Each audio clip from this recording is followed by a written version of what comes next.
What's up, everybody? All right, I think we're doing good. I'm just gonna make sure we're posting on every medium, every platform, and we're ready to go. It's good to see all 100 and something of you. Make sure you hit the like button. YouTube algorithm, you know the thing, as Joe Biden would say. It's his inauguration, right? It's his inauguration. Now today, yeah, for me it's already the 19th. So how are you guys feeling about your new president? Also, another thing that I would urge you to do is roll call. We're going to start doing a roll call from now on. So if you're present, just type here, okay? Just type here or present, like in a I'm doing the roll call for class, okay? Because we're going to take these motherfuckers to school. So just make sure you sound off in the comments, all right? While the teacher gets the goddamn presentation ready. All right. Here we go. So we got a couple of things to talk about, don't we? By the way, Twitter is doing some weird censorship crap. They don't show a thumbnail anymore. Like when I post a video, there's no thumbnail for some reason. It's just a link. I don't know what that's about. I hear a super chat. Thank you very much. I'll get to them in a jiffy, in a second. I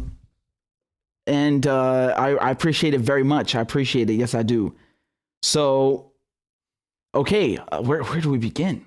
Christ, where do we begin? I think let's start off with something that's gonna get your minds ready. Guys, we got 130 people watching, only 90 likes. Come on, what is this? It's unacceptable. I will sanction all of you immediately. You see what I'm gonna designate you as? I will designate you as TYT supporters or something. All right, come on, man, come on. Let's get this working. So the first thing that I want to start off with, okay, I want to jog your memories a little because I feel like a big issue that we're having constantly is that people are forgetting why we are in the situation that we are in.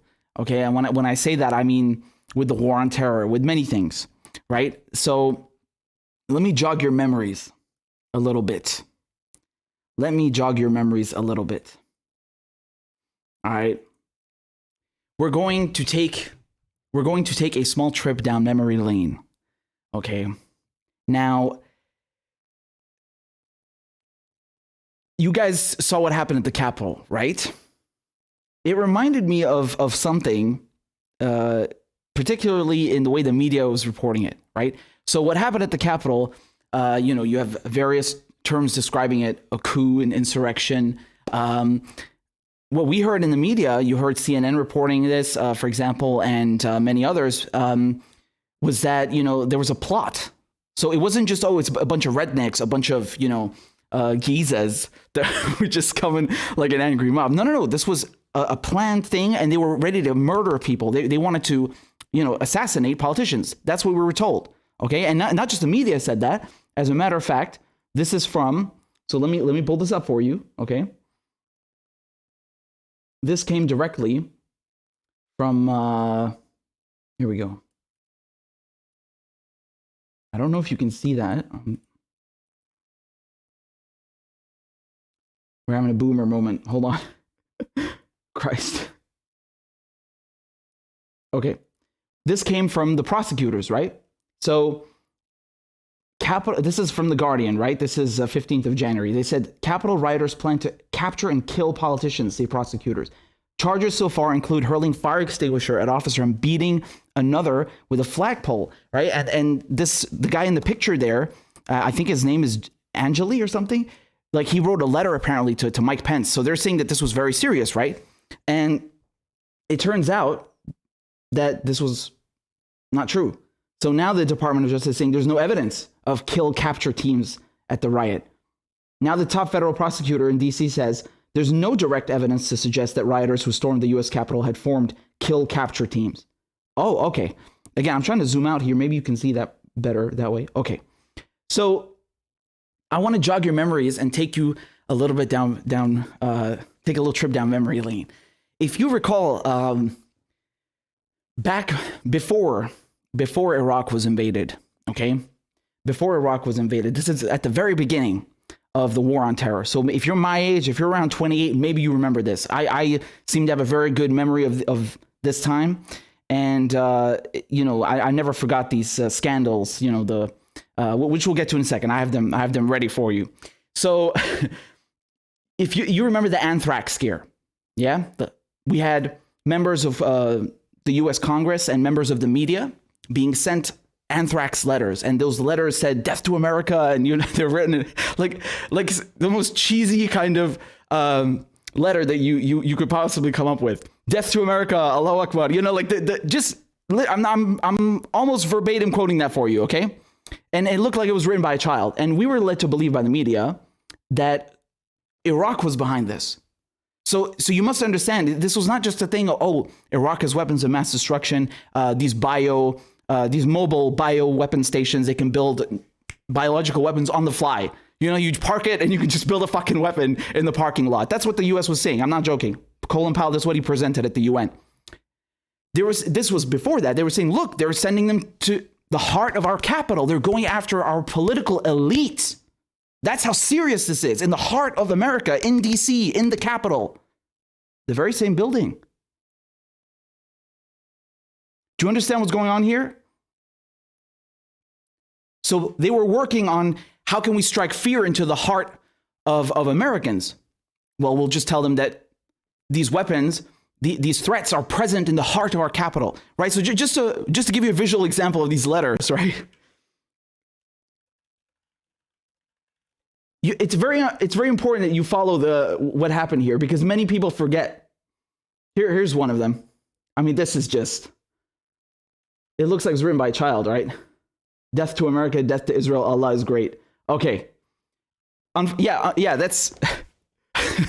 So we were led to believe that these were real. These were genuine. Al-Qaeda was behind them. Iraq was behind them. Everyone was behind them, right? All of America's great enemies. And this was reason enough for America to go and bomb the shit out of Iraq. And it's still there, right? 17 years later. And this was reason enough to go and, bomb the crap out of Afghanistan. And this is why we have the war on terror now, almost 2 decades later, still going on. So I think it's right. It's always a right moment to bring this up, because we're still in it. It's not gone away. This is not history. It's still happening.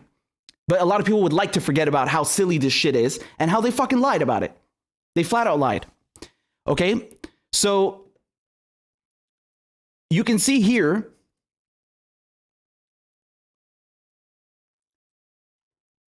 I'm just pulling this up for you again. All right?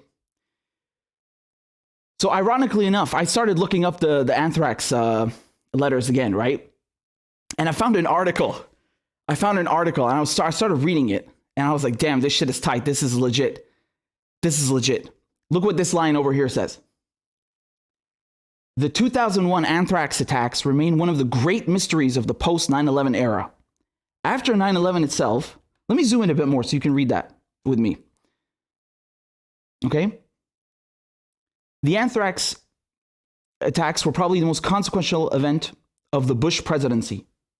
One could make a persuasive case that they were actually more consequential.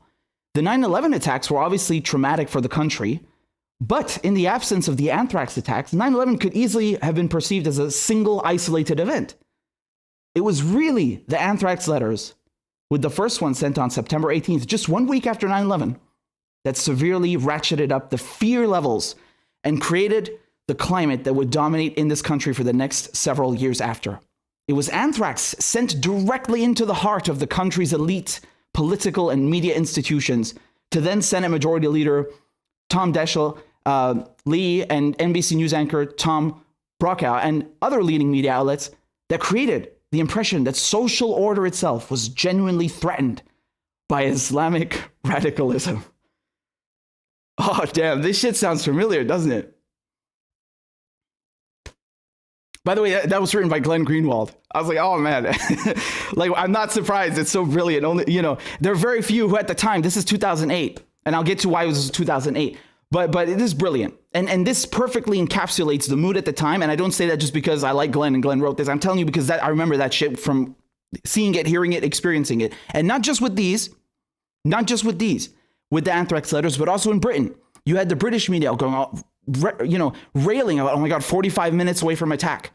You had the what's it called again? The September dossier, I think. And then it turned out, as they said in the British media, it was sexed up, meaning it was an exaggerated pile of bullshit, right? And there was a whole scandal with the BBC, and then Dr. Kelly killed himself. I don't think people remember how fucking wild these times were. Like, like I'm laughing out of nervousness, but like you don't remember how fucking wild these times were. And you had like these threat terror levels, like in the UK and the US, right? You had an orange and a red, and I think it went up to 5 or 7. I can't remember. And you were supposed to feel frightened, like the media or the news would come on, you know, BBC or Sky News or whatever, and they tell you the threat level has been raised to something because someone farted in a tube. You know, I mean, like it was crazy. It was crazy. They were fermenting. They like a fucking Petri dish. You know, they worked it out like down to a science, man. All bullshit. Like don't sit there and tell me, oh, this is just like you're exaggerating. No, I'm not exaggerating, you asshole. I fucking remember it. All of it. They lied about every fucking thing, man. Everything. And this is one of those lies. And why did they do this? They did this to justify the fucking war on terror. So, you know, just to show you something over here. Look at this, right? The same thing back in the day. From The Guardian. This is 16th of October, 2001. Anthrax panic spreads as top U.S. senator is targeted. Bush links Senate bioterror attack to bin Laden, right? And then, oh my God, they had this whole thing about whether, is it bin Laden or is it Iraq? And then ABC News, right? ABC News went on to publish this, these stories that it was linked to Iraq and Saddam Hussein, right? And give me a second over here. Just trying to get this up for you. Yeah, look. ABC said 4 well-placed and separate sources fed them information about this, right? That sounds awfully familiar, right? It's like a lot of the shit you hear about Bountygate, Rao. Like some unnamed U.S. intelligence official. Yeah, this is a 2001 version of that, okay? We always have that. And what's really significant about this is that they lied about the source of it, right? So you remember bentonite? ABC News published a story saying that the anthrax had bentonite in it. And this was therefore a signature of Saddam Hussein. Like, oh, he's behind it. Iraq is behind it because, you know, only Iraq manufactures, only Saddam has manufactured biological weapons using bentonite, right? It's like, oh, this is his signature, like blue meth in Breaking Bad, right? It's Heisenberg crystal. Yeah, this was, oh, it's Saddam anthrax, man. Look, we found some bentonite. Yeah, it was all bullshit. There was no fucking bentonite in it. It was all nonsense.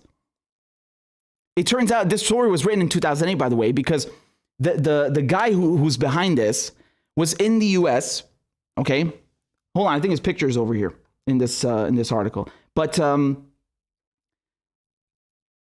going to link this, by the way. Please go through it because Glenn just debunks like every piece of crap that they reported and how they just did it without any kind of again, like this is the thing about the war on terror in the beginning. At best, you could say they were negligent. At best. And negligent is putting it lightly. I mean, when you're ending up murdering millions of people, that's not negligence, right? That's beyond that. I think that's criminal behavior. And so,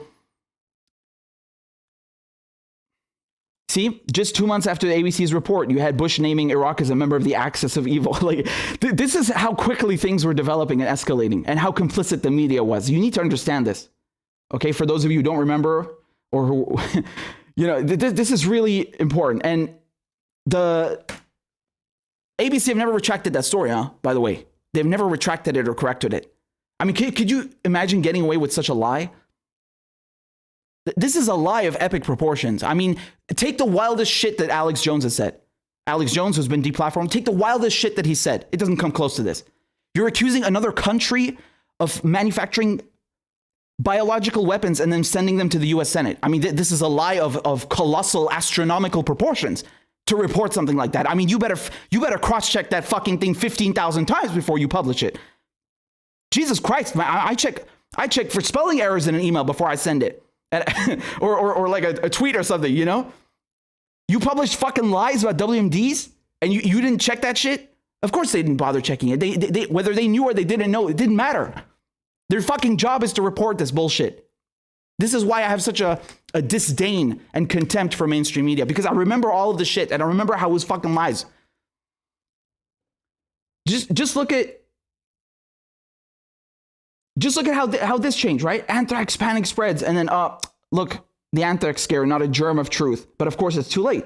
This article here, this headline's from 2011. How many Iraqis have died until 2011? You finally come around?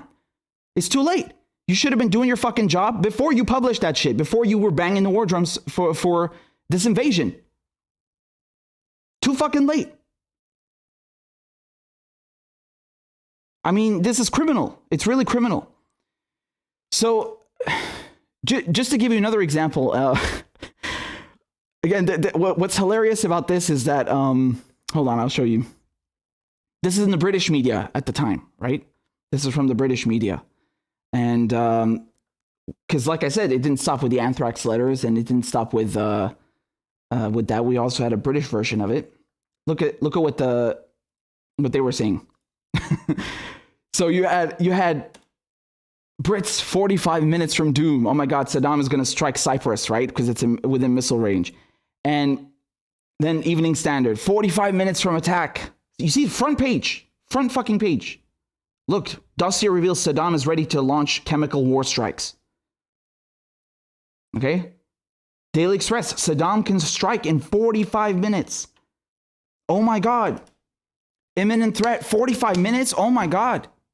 They're coming for us. And you just like you have Cenk Uygur the other day, he's like, man, those rioters, they were within minutes of Mike Pence. It would have been a bloodbath. Minutes. Oh my God, they were minutes away. I was like, I've heard, what? Wait, I know this. I've seen this movie before. I know this fucking routine. I mean, this is from The Sun.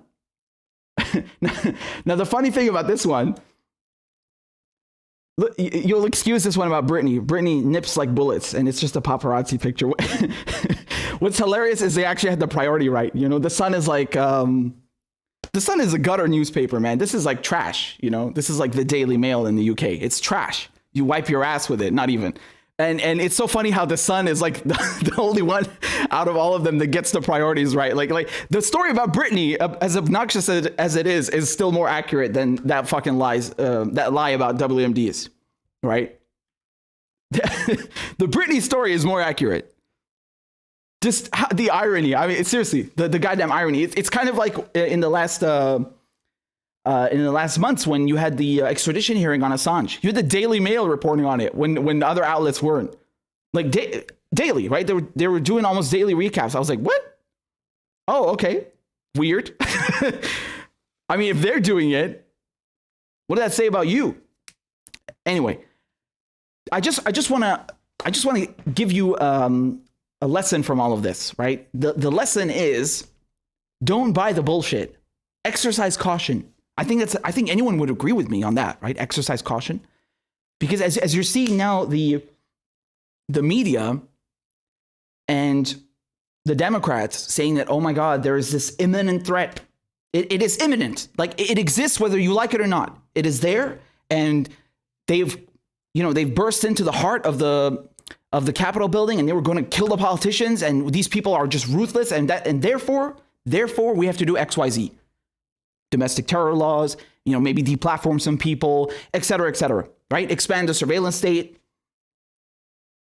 This is such a big threat, therefore we have to do this.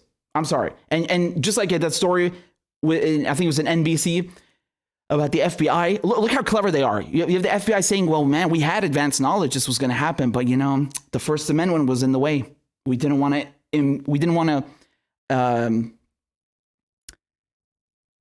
what's the word I'm looking for? We didn't want to, tread on people's First Amendment rights. Therefore, we couldn't do anything about it. And so they're very clever with this, because what does that mean? It's like, oh, well, look, man, in the future, if you want us to stop this, I'm afraid we're going to have to trample on your civil liberties a bit, just a bit. And then they take a fucking mile, right? We've seen this movie before. I've seen this movie before. Albeit it's not as severe. I will give you that. I don't think it's I think you can draw some comparisons, which is what I'm trying to do. I'm just trying to give you a word of caution and just telling you to exercise caution, because the media, man, they're in the business of sensationalizing, right? And again, this is very ironic because when they kill people and they end up making millions, I mean, you have people who fail upwards, right? You have people like Shep Smith or Wolf Blitzer, all these pieces of shit. You know, they fucking lie about the Iraq war and they fail upwards. I don't see them being banned from TV or banned online. They fucking made money off of the Iraq war. They made money off of these lies. No one's punished them. But you know, if you're so you know what I'm saying? Like there's one sense of accountability for people like Alex Jones, but apparently if you do far worse things and you end up murdering and contributing to the propaganda machine and complicit in the murder of millions of Iraqis and their displacement, like that's fine. Oh no, you please come back on TV. Please have a show. Here, your own program. What? No, which one is it? Like, which one is it? You have to pick. Don't give me this double standard bullshit. So anyway, exercise caution. Because we've seen this before where oh my God, it's striking fear into the heart of the nation's capital. Watch out. These terrorists are everywhere. If they're going to lie about WMDs, if they're going to lie about that shit, they will lie about anything. Anything. You name it. I mean, I can still think of no bigger atrocity. I mean, to lie about that shit, it's just unbelievable. And so detailed as well, right? Like I mean, literally to the microscopic detail. Like we found bentonite in these anthrax letters. It was Saddam. Look. The results don't lie, except they're full of lies. Down to the fucking chemicals, like literally about chemical weapons, right? So they manufactured this whole fucking propaganda machine. You think these people change? They've never been held accountable. Why would they change? No one has been held accountable in any capacity. Not you know, it's not even about the press. It's about the politicians themselves. Also, Bush, Blair, they're walking free. No one has been held accountable for anything, for any part of that. You got Trump the other day pardoning Blackwater assassins and murderers who massacred Iraqis. And no one is held accountable. Why the fuck would they change? So just exercise caution. That's all I'm saying. You know, that's all I'm saying. I think it's a reasonable position. There you go. Christ, man, these people, they just fucking, they lie with such ease. It's unreal. It's. I think that even the Nazis would be impressed by the American propaganda machine. That's how sophisticated and powerful it is. It's a fucking industry, genuinely an industry. It's disgusting. It's disgusting. So we got 250 people watching. That is wonderful. Make sure you have hit the like button because the algorithm, you know the thing. I feel like I do this speech every time, man. Y'all should know by now. By the way, I'm just gonna very quickly, I'm gonna plug the Rockfin because this is for the benefit of all lefty media. Okay. So again, I could be making this case a couple of years ago because YouTube have been, not just YouTube, but especially YouTube have been doing all sorts of monkey business behind the scenes. You know, demonetizing videos, demonetizing channels, tweaking the algorithm to favor mainstream media, which is hilarious given how much they lie and how much they're complicit in the propaganda and war machine. You would think those are the last people in whose favor you would tweak your algorithms, right? Unless you're in bed with them. So with that said, definitely go sign up on Rockfin. And I'd say this for the benefit of all lefty media because you're going to find Jimmy Dore, you're going to find, hold on, pulling up the image over here. You're going to find me, you're going to find Status Coup, you're going to find Convo Couch, everybody, man. Everybody, we're all there. Check it out. Rockfin.com and Ron Placone, Graham Elwood, unauthorized disclosure, right? Everybody's there. And I say this because it's good to have a backup. And honestly, we're getting paid better there than on YouTube. It's doing well, man. It's great. Like in the last couple of months, we had so many people join, myself included, that the platform is getting bigger. So, you know, you can make a free account. And if you want to support all of us, you can support all of your favorite channels, everybody at once. It's $9.99 a month. It's like Patreon and YouTube combined, basically. Okay, so rockfin.com/RichardMedhurst. If you endorse the channel, you get everybody's premium all in one. It's an all-in-one type deal. And I say this again because it's better to have an alternative to YouTube. I think that's a rational, responsible, reasonable thing to promote. And there you go. And there's no censorship. You know, like I'm on here on YouTube. If I put Syria in the video title, like I can't even put my country's name. I get like demonetized, or I have to request them to review it. Like, please, mister, can I have a couple of cents on the dollar? You know, like it's ridiculous. I don't have to worry about that on Rockfin. So I mean, that on its own deserves some credit. So there you go. There's no censorship bullshit, and that's why I feel comfortable there. But of course, you know, we're on both. I'm live streaming on YouTube. I'm live streaming on Rockfin right now. There you go. So I just thought I'd plug all of Lefty Media's stuff for our collective benefit. So yeah, man, thank you for supporting us, I would say. Yeah. Let me just look quickly at your super chats. M10 Berserk says, love what you're doing, by the way. Are you Muslim? No, I'm not Muslim. I'm Christian. So in Syria, I think 10% of Syrians are Christian. So, and my dad is, you know, so from my mom's side and my dad's side, I'm Christian. And thank you. I appreciate it. I'm glad you like it. You know, I think I've talked about this before, but the audience has grown significantly. So it's worth repeating always. You know, I've always seen in Syria that you have a much better social fabric, right? There's no like, oh yeah, that person is Sunni or Shia or Christian or Druze. No, on the contrary, the whole point like of Syrian social fabric is because we're diverse and you have a plurality. You have so many ethnic groups, man. Like it's you know, I don't know, count them all, you get like 18, 20 different groups. I'm not kidding. So that's something I'm very proud of. I'm really proud of that, you know? And unfortunately, that's one of the things that took a hit because of this war, right? I don't think it's completely fractured, but it's definitely been fractured. And that's a big shame because you've had more kind of harmony in Syrian society between religious groups, ethnic groups than in many, many, many places on this planet, not just the Middle East. And that's not an exaggeration. I say that because I've seen it with my own eyes. I've experienced that my whole life. So, you know, it is, that's the way it is, man. So yeah, totally awesome. Thank you for the super chat. It says the Patriot Act 2.0 is coming from the Dems party. I mean, I don't know what they're going to call it. They'll come up with a fancy name for it, of course, like they always do, like the Patriot Act. They'll call it maybe, you know, the, I don't know, Captain America Act, you know, something extra patriotic. We got to go a step further.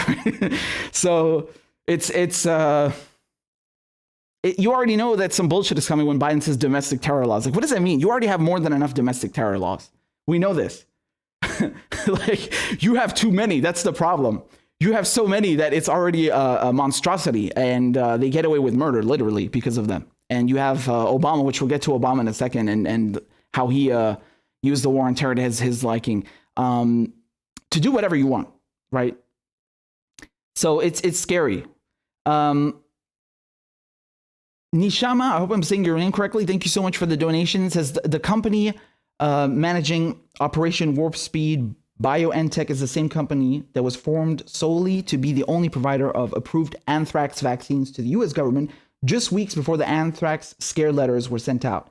Okay, now that's something I'm not I'm not too familiar with. I don't remember these details, but I do remember just like the main point that I was trying to draw was how the media was using these terror scares and helping to manufacture them just for the sake of fermenting a sense of fear, right? And fueling the war on terror. That was the whole point. And I think they're doing that. They're drawing from that same playbook again, you know, and it's not an accident that you're seeing similarities like that. It's not. And it's always going to be or appear to be genuine, right? It has to. That's the whole point. That's the only way you can rile up people's emotions and get them to accept whatever comes next, whatever you do next.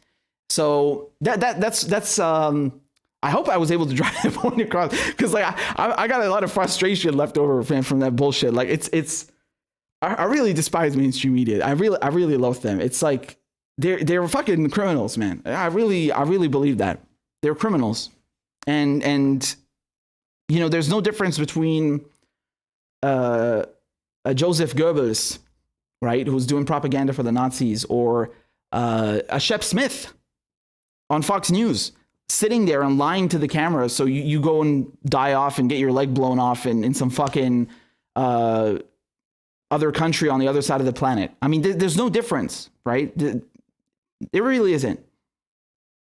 There really isn't. And until people realize that, they're not going to appreciate the severity of the threat that mainstream media poses. Again, it's not, these people are not reporting news. They're propagandizing you. There's a big difference between the two. And they have no incentive, to be honest. They really don't. I mean, you have 6 corporations that own the vast majority of media. So you know, you have the profit incentive is there. You have the relationship with the national security state and how they're infiltrated like you would not believe. I have some interesting videos about that from some CIA guys in the Cold War, right? Talking about how they would feed stories, bullshit stories about Vietnam. So, I mean, it's a whole industry, and they're atrocious.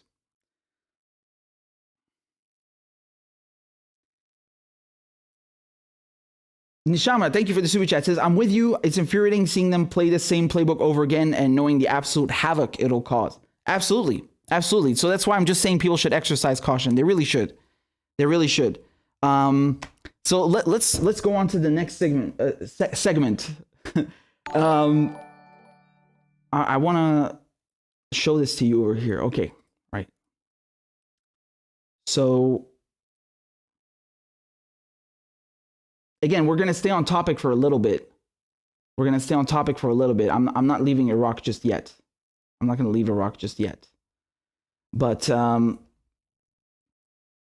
right. So Joe Biden, his inauguration is coming up in a few hours, right? And wow. I mean, you should see the number of troops that the U.S. has in D.C. Quite staggering. Here's a headline from USA Today. They say over 20,000 National Guard troops to provide security against inauguration threats in Washington. And again, you see the subtitle over here. That's more soldiers than we have in Afghanistan and Iraq combined. That's interesting subtext. We'll get back to that in a second, right? So they're saying around 21,000 National Guard members will be in the nation's capital to help secure the inauguration of President-elect Joe Biden, roughly 4 times the number of American troops currently deployed in Afghanistan and Iraq combined. And here's how that compares to U.S. troop deployments across the world. And then again, this is not loading, so I don't know. There was a nice little graphic I had from leftover, but you can see the size of the squares alone. I mean, it's just staggering, right? So you have 168,000, 169,000 U.S. active military overseas, and they're saying 21,000 in D.C. currently, right? And they're trying to draw a contrast here, like, oh, look, that's way more than we have in these war zones in Afghanistan and Iraq. And I haven't just seen this here. I've seen Wolf Blitzer, for example, saying this. Look at what Wolf Blitzer says. He says, I spotted these National Guard troops at a normal Washington street corner, not even near the Capitol. So many streets have been closed. It reminds me of the war zones I saw in Baghdad or Mosul or Fallujah. So sad. Okay. What are they telling us? What are they saying here? What do they mean, all these people? And then the Hill.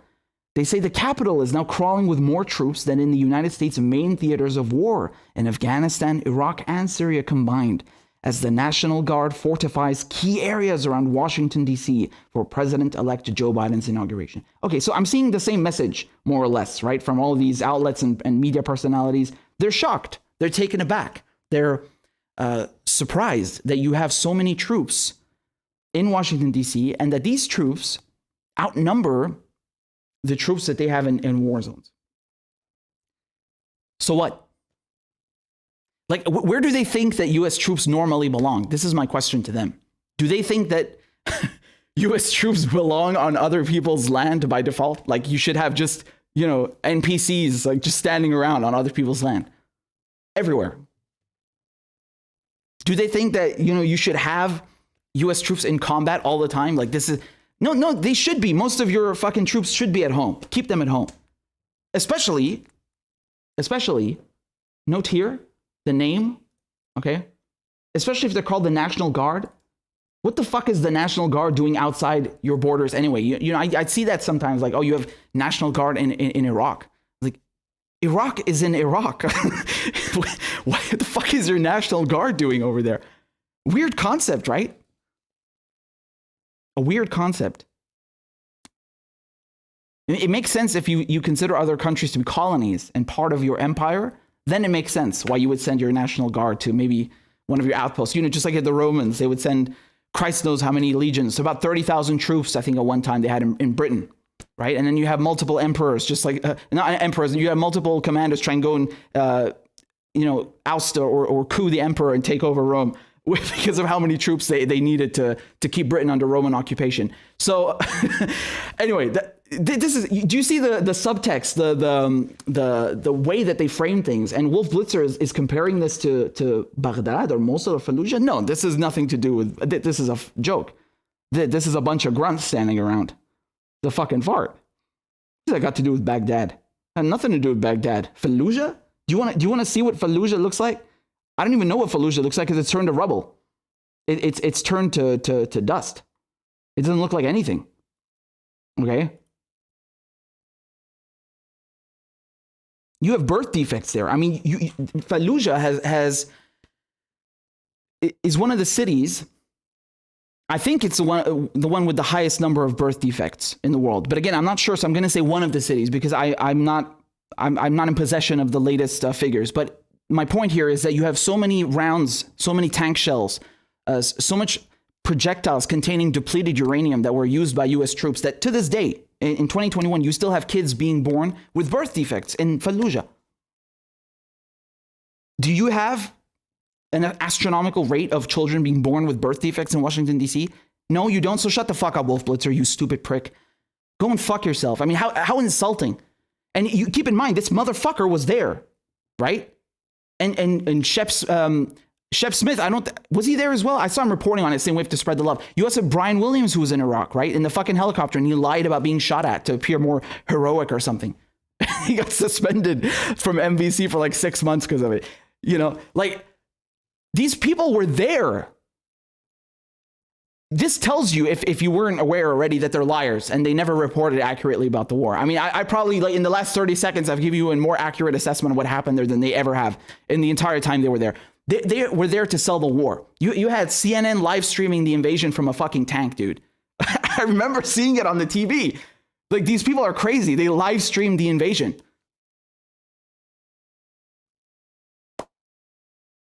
Just bloodthirsty fucking nut jobs. And then they come here and compare this fart to Iraq? What the fuck? That's such a whitewashing of crimes. And this is, again, why I bring this up, because that country is still under occupation. It has not recovered. It has not even begun to recover from what the US and the UK and the coalition forces did to it. And people forget about that, and they allow people like Wolf Blitzer to get away with saying shit like this. No, fuck you. You participated in that. You're complicit with fucking propaganda for the war machine. You piece of shit. You should be fucking ashamed to even show your head in public, you motherfucker. How can you say that shit? I mean, these people, like, they don't learn. He's still saying that? Like, has he learned nothing? Of course he's learned nothing. I mean, Christ. Fallujah? Mosul? Man, Mosul, you should see what Mosul looks like after the U.S. invasion, after Al-Qaeda, after ISIS. I mean, that city is rubble. Rubble. Christ. And, you're comparing some lousy grunts or standing around or a lousy checkpoint to what happened there. Man, in Iraq, you couldn't even drive next to coalition troops. You can't even get close to their car, or otherwise they will just fucking blast you with a 50 caliber. Just gangsters, like fucking bandits, Among them, the Blackwater atrocities, right? Among them. But that was just standard protocol. Like, oh, if you get too close, we will fucking blast you. Go and read the Iraq body count, right? Chelsea Manning gave a lot of those files to WikiLeaks, and they were entered into that database. You can see a lot of examples where someone didn't read a sign that U.S. troops had put up at a checkpoint, and so they just massacred the whole family in the car because, oh, they were going too fast. There's no gun in the car. There's no terrorist in the car. It's a family. It's just a family. And they didn't read the sign. So, okay, we just murdered them. And you're comparing that to this shit. Eat shit and fuck you. كس امك يا ابن الشرموطة. خلايا عليك.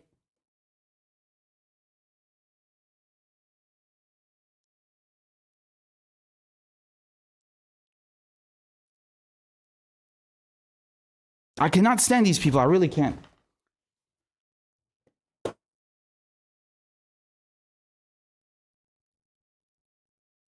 They spend their whole fucking time They spend their whole fucking time trying to paint the U.S. as victims. You're not fucking victims. If you're victims of anything, it's of yourself. You don't get to go and bully other people and bully other countries and murder and displace millions of people and then fucking whine about it. You fucking participated in it. You piece of shit. You fucking did that. And you got the stones to come around and complain now, you motherfucker. Jesus Christ. You know, and you had some other guy as well. I think I showed it to you. Some Republican, I can't even remember his goddamn name. Some Republican congressman talking about, oh man, this reminds me of the war zones that I saw in Iraq and Afghanistan. Oh, our poor capital. No, shut the fuck up, asshole. That doesn't even compare. You want to look at what they fucking did? Here's just one example of what took place in the beginning of the invasion. This is just one example. There are too many to name. I can assure you we don't even know all of them. I can assure you that. Look at this, man. U.S. forces, this is April 28, 2003, okay? U.S. forces moved into Al-Fallujah, a town of 300,000, about 60 kilometers west of Baghdad. On April 28th, you had a demonstration calling for U.S. soldiers to leave. Yeah, when you invade someone's country, you're lucky if they just protest. You're lucky that they're just protesting. You're on their land. This is Iraq. This country is thousands of years old. These people come from a tree of warriors. You're lucky they're just protesting. And look what happens next. U.S. soldiers fired without provocation, killing 17 people and wounding more than 70. Jesus Christ.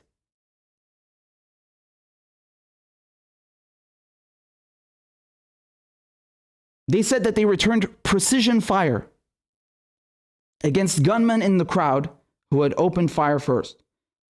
2 days later, a military convoy driving through Al-Fallujah opened fire in the midst of another demonstration, killing 3 Iraqis and wounding at least 16. I mean, this is a bloodbath. This is a bloodbath. Literally a bloodbath. Because I looked at the pictures. It's from Human Rights Watch, if you want to go and read their report. You go see the pictures. A literal bloodbath. They fucking massacred these people. And you got one guy holding a picture of his son. It just horrible shit. I mean, look at this, man.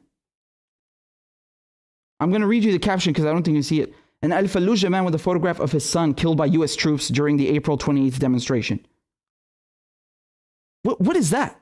And then you want to come here and compare this shit to what happened in D.C. and we have a few checkpoints. Oh my God. Look at us. We're such victims. Go and fuck yourself, you asshole. How dare you? How fucking dare you?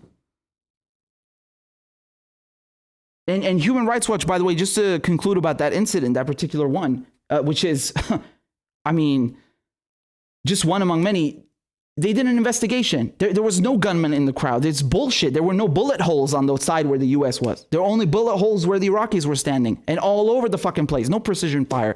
You had bullets this fucking size, man. They were shooting at a crowd of unarmed people with a .50 caliber. You fucking psychos. Have you even heard of this? Be honest. Have you ever heard of what I just told you? This is one thing. Have you ever heard of that? If an Iraqi did that in the U.S., they would never stop talking about it. Oh my God, he's a terrorist. Oh my God, he massacred 17 people. He injured dozens more. Have you ever heard about this? Be honest. I haven't. I can't keep up. There are so many atrocities that have taken place in that country since 2003. I cannot keep up. No person can. It's too much. It's impossible. And then you have these psychopaths, these murdering liars like Wolf Blitzer and all of these pieces of shit who lied about the war, who helped fuel the propaganda machine, who were doing doing the bidding of the CIA and spreading all this crap. You have the people who served in that occupation, served their masters at Raytheon, more likely, right? That's coming around, these foreign invaders, these occupiers coming around and pretending that they're the victims. Oh, I saw a checkpoint in DC. Oh, I was going to faint. Go and fuck yourself. I have no sympathy for you. You sound so ridiculous. You are so full of it. How dare you do that? How dare you try to whitewash these fucking war crimes? This white supremacist fucking invasion that you participated in. How dare you do that? These people are sick, man. They're fucking crazy.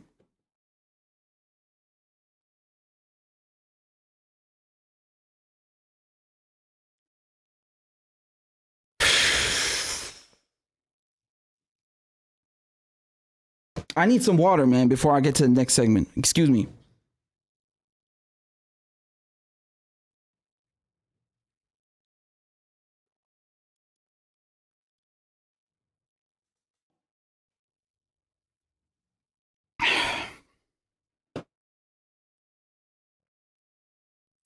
Right, so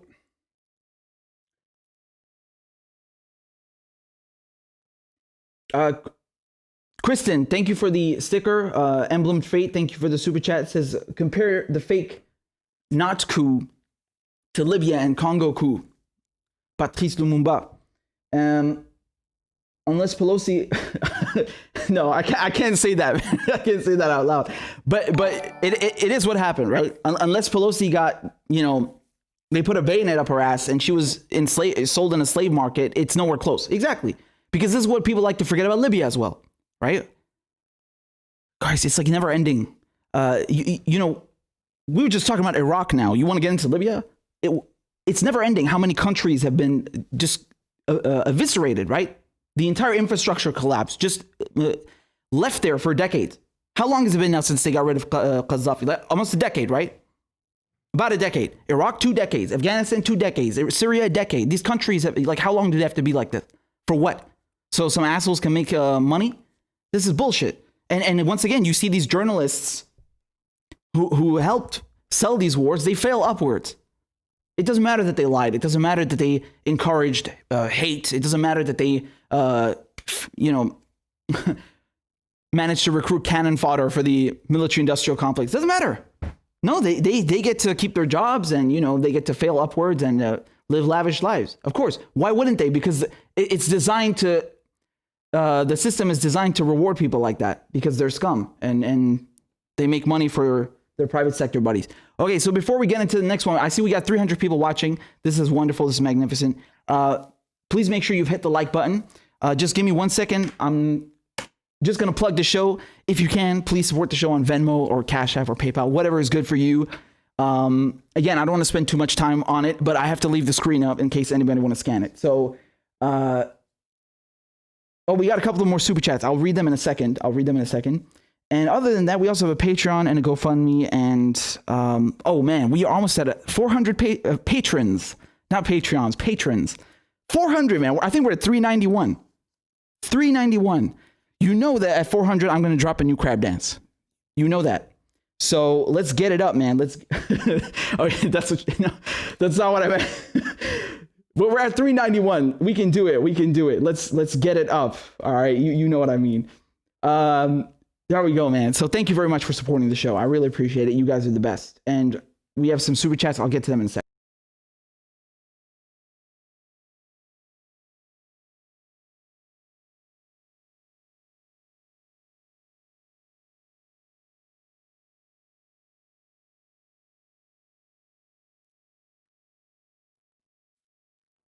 Okay, so I see super chat over here from Furious Psyop. Thank you for the donation. It says, what's your take on Nico House appearing in a fascist-made documentary, the one about Antifa? Have you seen it?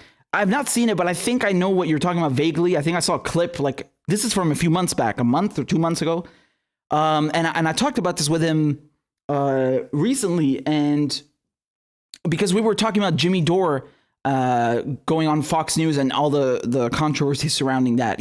I was on Nico's show just a few days ago. We did bring this up, indeed, and so he mentioned that as well. And man, my take. Look, I'll give you my take. It's very simple. I care about the content.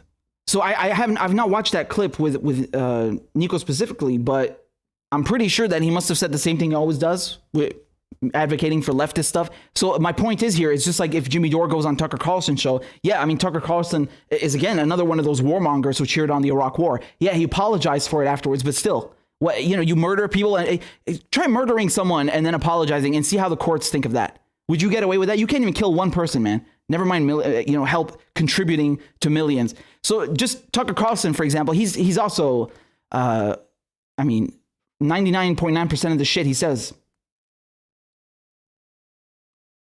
Christ. But if I see Jimmy Dore going on there or Glenn Greenwald, and they're spitting facts about Assange, or Tucker Carlson himself, as I'll get to in a second, is spitting facts about Assange, that's what I care about. I care about the message. And this applies to Nico, this applies to everyone. I care about the message, not where they said it, right? What would be weird is if you went on another show of a different political alignment, for example, and then you changed your message. That would be weird. That would cause me to raise my eyebrow, because then, no. So I care about the content. I care about the message. I don't care where it was said particularly, right? Although, to be fair, I saw one Egyptian actor once. He got super pissed off because they played a trick on him. I think they told him he was on an Israeli show, and he lost his shit. It was a prank. He was not on an Israeli show. It was just a prank. And yeah, so maybe there are limits to like how far you can go with that. I don't think people would appreciate seeing me do something like that, and I wouldn't either, because there's no such thing as an Israeli show. Palestinian shows, yes.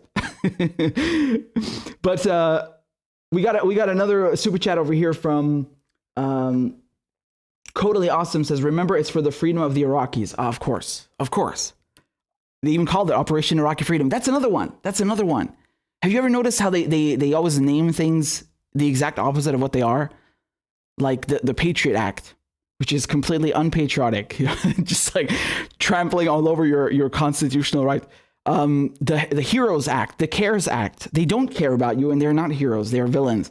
And this is one of them, Operation Iraqi Freedom. No, it's Iraqi enslavement. That's what it was. It's Iraqi occupation, the complete opposite of freedom. They always name it the opposite of what it was. So you can tell just by the name that it's going to be some bullshit, whatever they come up with next, right? Did I say yeah, I did say the Patriot Act. Okay.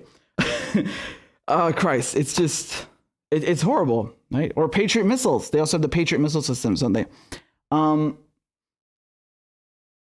Christ, I remember like Ronald Reagan trying to weaponize space with the Star Wars program. These people are nuts. They're just insane. Anyway, let me get to the next segment, man. Let's move on. I want to talk about this. It's very, very serious. So, okay. So the Trump administration, the Trump regime, all right, let's use their vocabulary. The Trump regime is on its way out. Today is its final day. It is the 19th. Joe Biden is about to be inaugurated. And the Trump regime is on its way out. What has Mike Pompeo done? Oh, same old. He goes and slaps some sanctions on poor, defenseless people. So the way that they're doing this set of sanctions at the last minute, at the 11th hour, they've designated the Houthi rebels in Yemen as a terrorist organization. And they've also put Cuba back on the list of sponsors of terrorism, right? So I'm just going to read this to you briefly over here. This is from the devil himself, from Pompeo. This is the official statement on the U.S. Department of State website. So these sanctions, by the way, they were announced January 10th, but they come into effect today on the 19th because it's the last full day of the Trump administration. So they say he's notifying Congress of his intent to designate Ansar Allah, so this is also referred to as the Houthis, more commonly in the Western media, as a foreign terrorist organization, or an FTO, okay?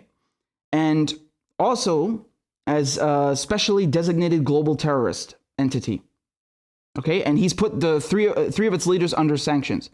So this is Al-Houthi and Al-Hakim, both of them. So the thing is, the way this works, I'm going to try and dig through the bullshit, because if you scroll down over here, you'll see this also in the Caesar Act sanctions, right, which have devastated Syria. You'll see here that the United States recognizes concerns that these designations will have an impact on the humanitarian situation in Yemen. We are planning to put in place measures to reduce their impact on certain humanitarian activity and imports into Yemen. This is nonsense. It's a complete lie.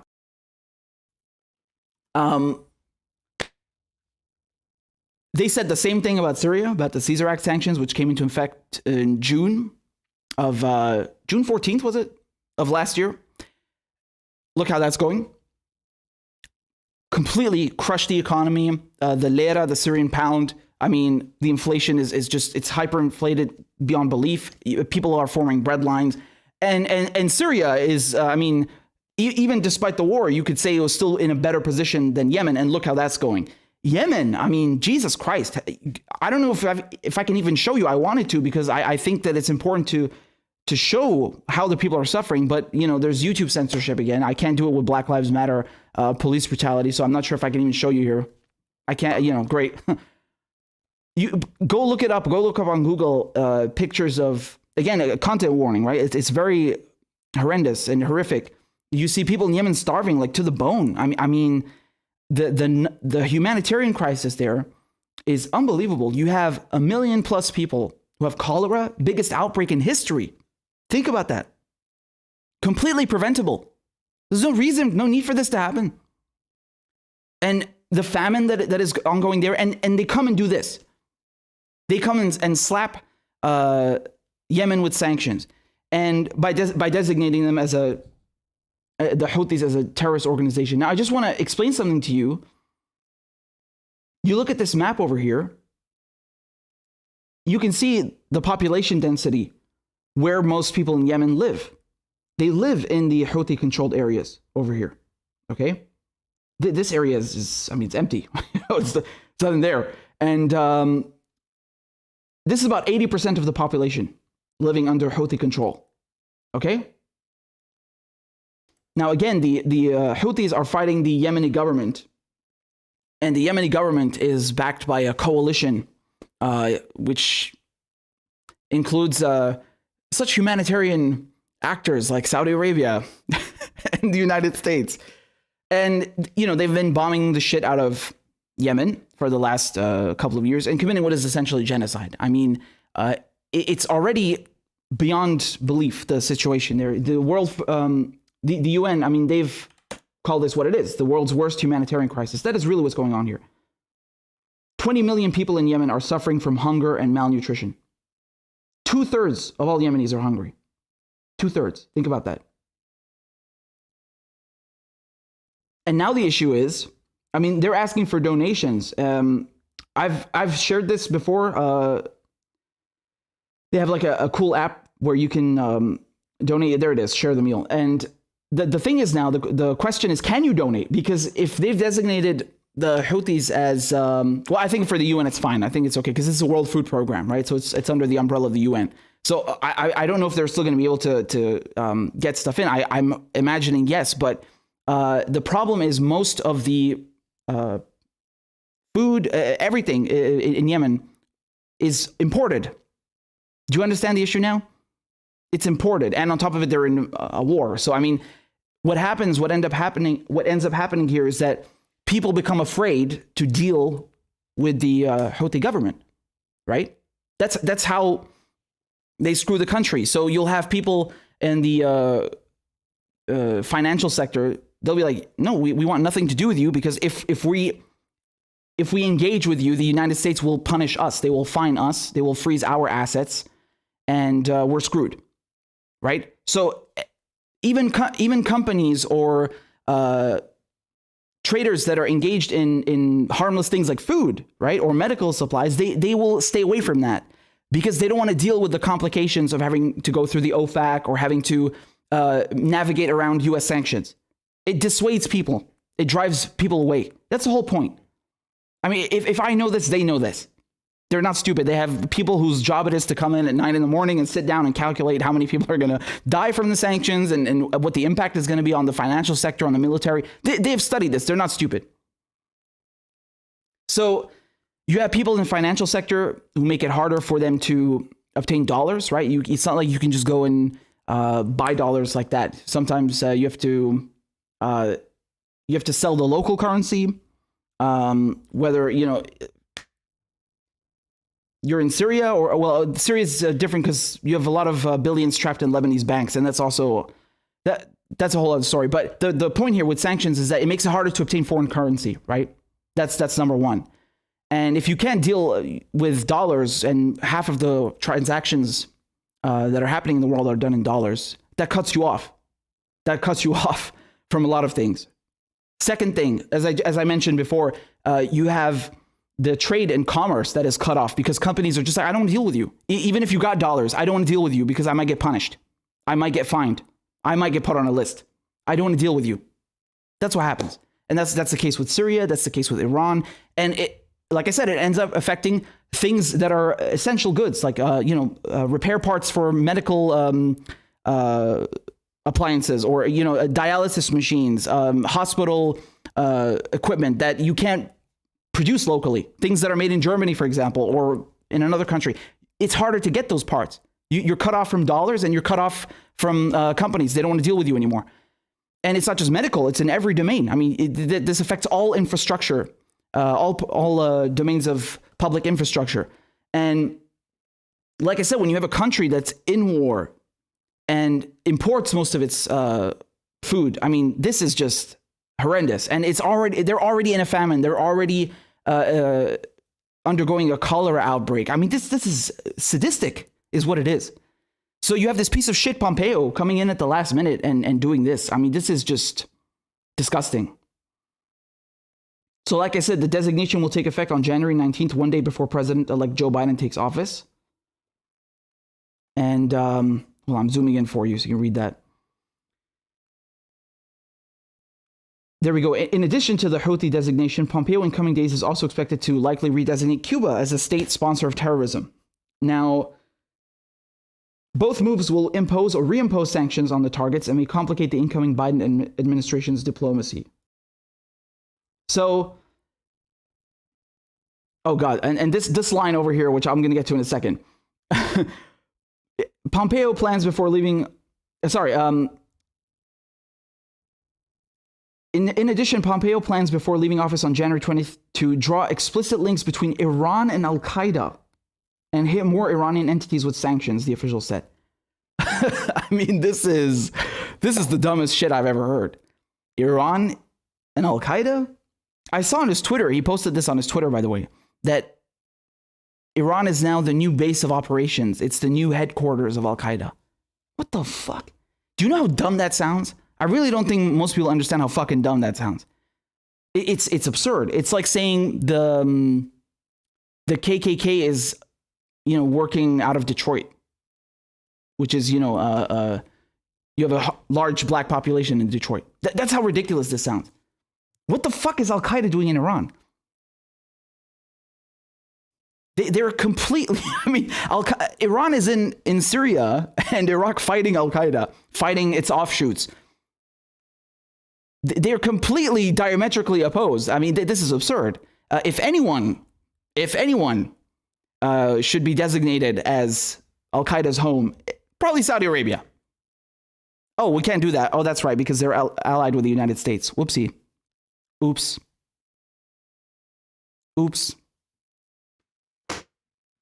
This is the same bullshit you saw before the war in Iraq, right?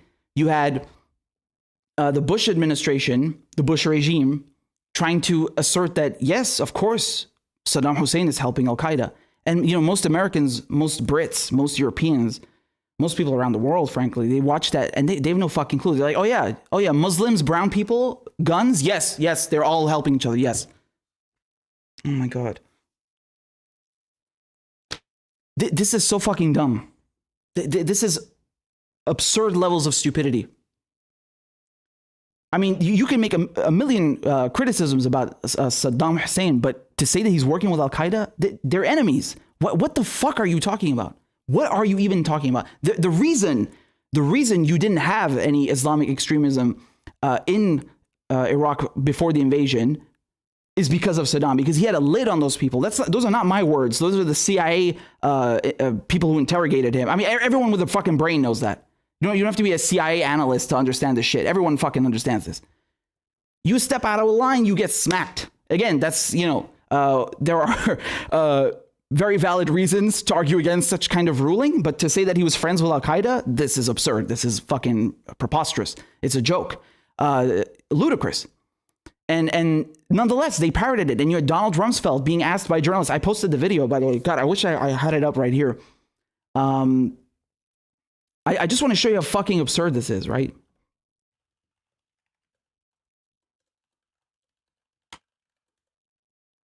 Here we go. So I'm going to read you the question because I don't think you can hear the journalist say it. So I'll just read it to you. And I know we'll get back to the sanctions on Yemen in a second, but you need to understand what's so ludicrous about this. It's really important. So there are things It's really important. So you have a journalist over here. He's asking Donald Rumsfeld, is there any evidence to indicate that Iraq has attempted to or is willing to supply terrorists with WMDs, weapons of mass destruction? Because there are reports that there is no evidence of a direct link between Baghdad and some of these terrorist organizations. And this is what Donald Rumsfeld responds. Reports that say that something hasn't happened are always interesting to me because, as we know, there are known knowns. There are things we know we know. We also know there are known unknowns. That is to say, we know there are some things we do not know. But there are also unknown unknowns. The ones we don't know, we don't know. Reports that say there's... I mean, have you ever heard such a crock of shit? Now, yes, I know there's someone who's going to be like, but dude, if you actually listen, it makes total sense. Yes, but when you are prosecuting a case that Iraq is giving nuclear fucking warheads and biological weapons to Al-Qaeda, I think you need a better argument than that, right? Especially when you're about to murder millions of people. I think you need a better fucking argument than that. Could you imagine doing that in court? You're trying to say that this guy is a murderer, and the judge asks you, well, how do you know that? Look, Your Honor, there are known knowns and there are unknown unknowns. There are things we know, and there are things we don't know, we know. So therefore, he's a murderer. The judge would tell you to get the fuck out. This is absurd bullshit. Again, I have to remind you how insane this entire media and propaganda circus was before the Iraq War. And so you have this same kind of bullshit coming back right now with Mike Pompeo just like saying shit like, yeah, of course, Iran is backing Al-Qaeda, and the Houthis in Yemen, they're also terrorists. And, anyone we don't like is automatically a terrorist. It's just the way it is. We don't have to provide evidence. We'll just fuck up their countries and make them starve. And that's the way it is.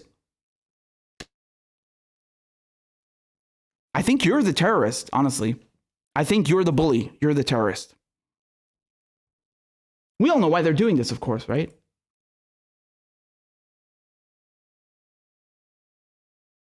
Let me just remind you quickly.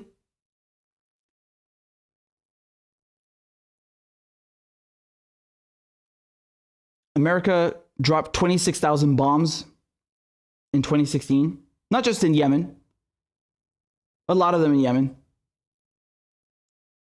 Drone striking a wedding, killing American citizens.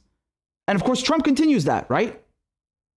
Trump may have bombed Yemen more than all previous US presidents combined. This is from October 2020. This is a recent one. And right, I'll get to that in a second. Look at the arms deals. When Trump sold them about 300 billion in arms deals, I think it was like 40, I think it was about 42, 46, something around that, 40 plus different arms deals totaling about 300 billion. And before that, Obama also sells them about 115 billion worth of arms deals. Because remember, these are not like in one go. It's over a period of a couple of years. So both administrations have sold them weapons, have helped them bomb Yemen, have aided them in this coalition, right? In bombing fishing villages, in just, drone striking the shit out of anyone. Any able-bodied man is a terrorist, according to the Obama drone strike program, according to their legal framework, right? And he uses, again, I was telling you I'd get to this before. How did Obama do that? Well, he used, of course, the AUMF, the authorization for military force that was signed in 2001 and 2003, right, for Bush to attack Afghanistan and Iraq. He did that within that framework. So you see how dangerous this shit is. And Joe Biden, of course, helped him get that. Joe Biden, who's going to be president today. So you have a consistent policy between administrations of helping Saudi Arabia, right? To butcher the Yemeni people. And now they're topping it off, the cherry on top, more sanctions. You know, like, oh, it's not the biggest famine in the world already. It's not like we've been bombing them and drone striking them for years. No, here, let's put some sanctions. Let's make sure they can't import any more fucking food, even though they're already under a famine. This is insanity. This is sadistic. This is sadism. And again, Donald Trump at the last minute, he's trying to get more fucking weapons sold to these lunatics, these nut jobs in Riyadh. This is from 24th of December, just a few weeks ago, last month. So they're doing this at the behest of Saudi Arabia, right? They're doing this at their behest because the claim here is that, oh, well, the Houthi rebels, they're backed by Iran, right? That's the claim. And that therefore, because Saudi Arabia has a vested interest in fighting them, and of course the United States has always backed Saudi Arabia no matter what, because, well, various reasons I'll get into in a second, but this is why. So it's not just a thing of United States foreign policy. It's also a question of backing Saudi Arabia. And of course, you remember Trump vetoed the bipartisan, I think Bernie Sanders was a co-author on it to stop the support for the war in Yemen. But again, it's like one of those things where you look at it, it's like how long did it take you assholes to wake up? Like, where was this years ago? You know, it's like someone, I don't know, it's like shooting someone and plugging them full of holes, and then you're like, oh, here's a plaster. Oh, actually, we can't give it to you. Never mind. What the fuck? They should have impeached him over that. You saw how he vetoed the NDAA, the defense budget, literally just last month, and they reconvened. You Chuck Schumer, Mitch McConnell. They were like, "Oh, we got to get back here after Christmas. This is urgent. Can't leave our friends over at the military-industrial complex waiting." Oh no! Fuck your stimulus checks and healthcare. No. When the CEO and the board members at Raytheon call us up, we pick up the phone, right? So they reconvene for that because of how urgent it is. But when Trump vetoes the war powers, when they tried to limit his thing on Iran after Soleimani, or when he vetoed their resolution to stop U.S. support for the bombing in Yemen, it's like, yeah, whatever, never mind. You know, any efforts for peace, fuck that. But when it comes to war, no, we will make sure that shit gets through, even if Trump vetoes it. Amazing, right? It's so interesting to observe how this bipartisanship always fucking manages to function when it comes to corporate bailouts, when it comes to war. Always. But when it comes to peace, when it comes to stopping the militarization of murderous regimes like in Saudi Arabia, oh no, we can't do that. Can't do that. When it comes to getting you checks, right? When it comes to helping the working class, can't do that. Sorry. There's always an excuse, millions of excuses, actually. But when it comes to the defense budget, that shit is getting passed, motherfucker.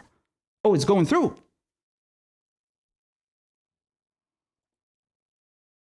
And so,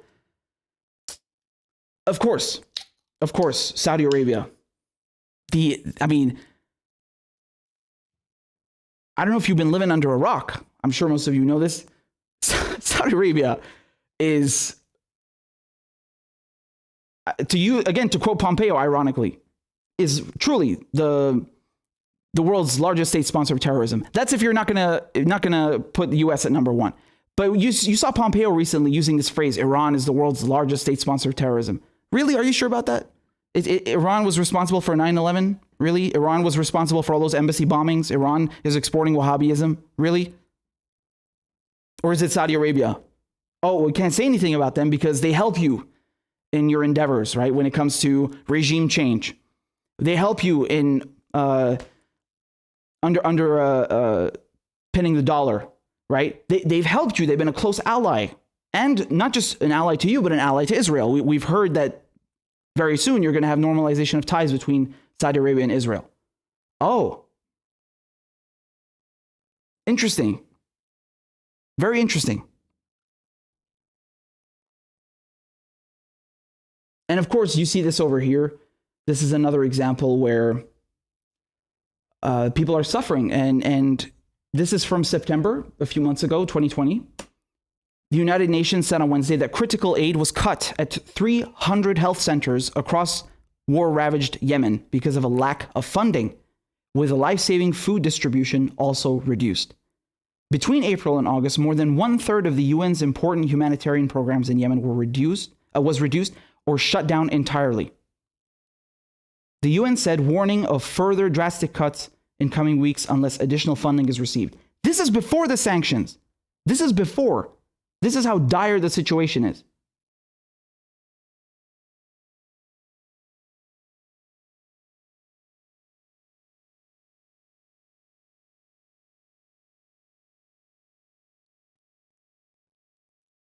Lisa Grande, the UN's humanitarian coordinator for Yemen, said only 1 billion of the 3.2 billion necessary had been received.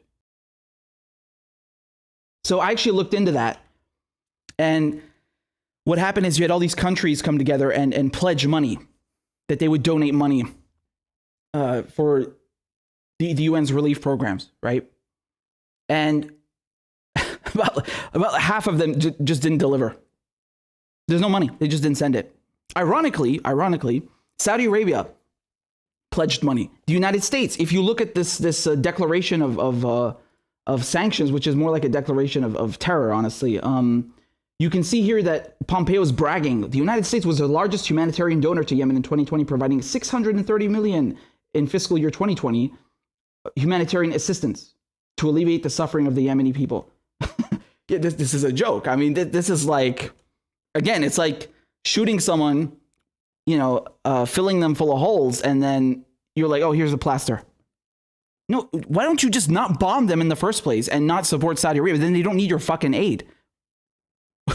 What is that? This is absurd. This is how the United States, they play games, right? I mean, if it's not to blackmail countries and catch them by the balls, for example, I say this with Egypt, for example. Unfortunately, they're very dependent on the U.S. A lot of the U.S. gives them, I think they're the number one recipient of U.S. aid, if I'm not mistaken. And so, their food supply depends a lot on the U.S., right? They got them by the balls. So you play nice with Israel. You don't fuck around with it too much. You do what we say. And we keep giving you aid. Or if it's not for that, and of course you have the IMF and the World Bank doing their own shit, right? Development. They do this stuff, right? Oh, they'll throw a few crumbs after bombing the shit out of a country, right? They do this with everyone. They'll say the same thing about Syria. Exact same thing. Oh, look, the U.S. has been leading the fight against ISIS. You created ISIS, you motherfucker. You created like all these 50 offshoots and helped create them and participated in this. And then the same thing with the sanctions. I told you can go read the Caesar sanctions. Oh, look, we know that there are concerns about humanitarian things, and we know a lot of people are going to starve to death. But, look, we gave a few crumbs here and there. Look, we're so generous. Right? It's like some tyrant king. In my grace, in my infinite wisdom, as Trump says, I've decided to bestow upon the peasants a few crumbs. That's what they sound like, these lunatics, these murderers. And just to remind you also, you have Germany, for example, that also went and designated Hezbollah as a terrorist group a while back. And they only did this because of the United States. I mean, Hezbollah has like no connection to Germany. Zero connection. And of course, you have a parliamentary or political wing. You have members of Hezbollah that are in the government, right? They're ministers, members of parliament, etc. in Lebanon. And you have the paramilitary wing, right?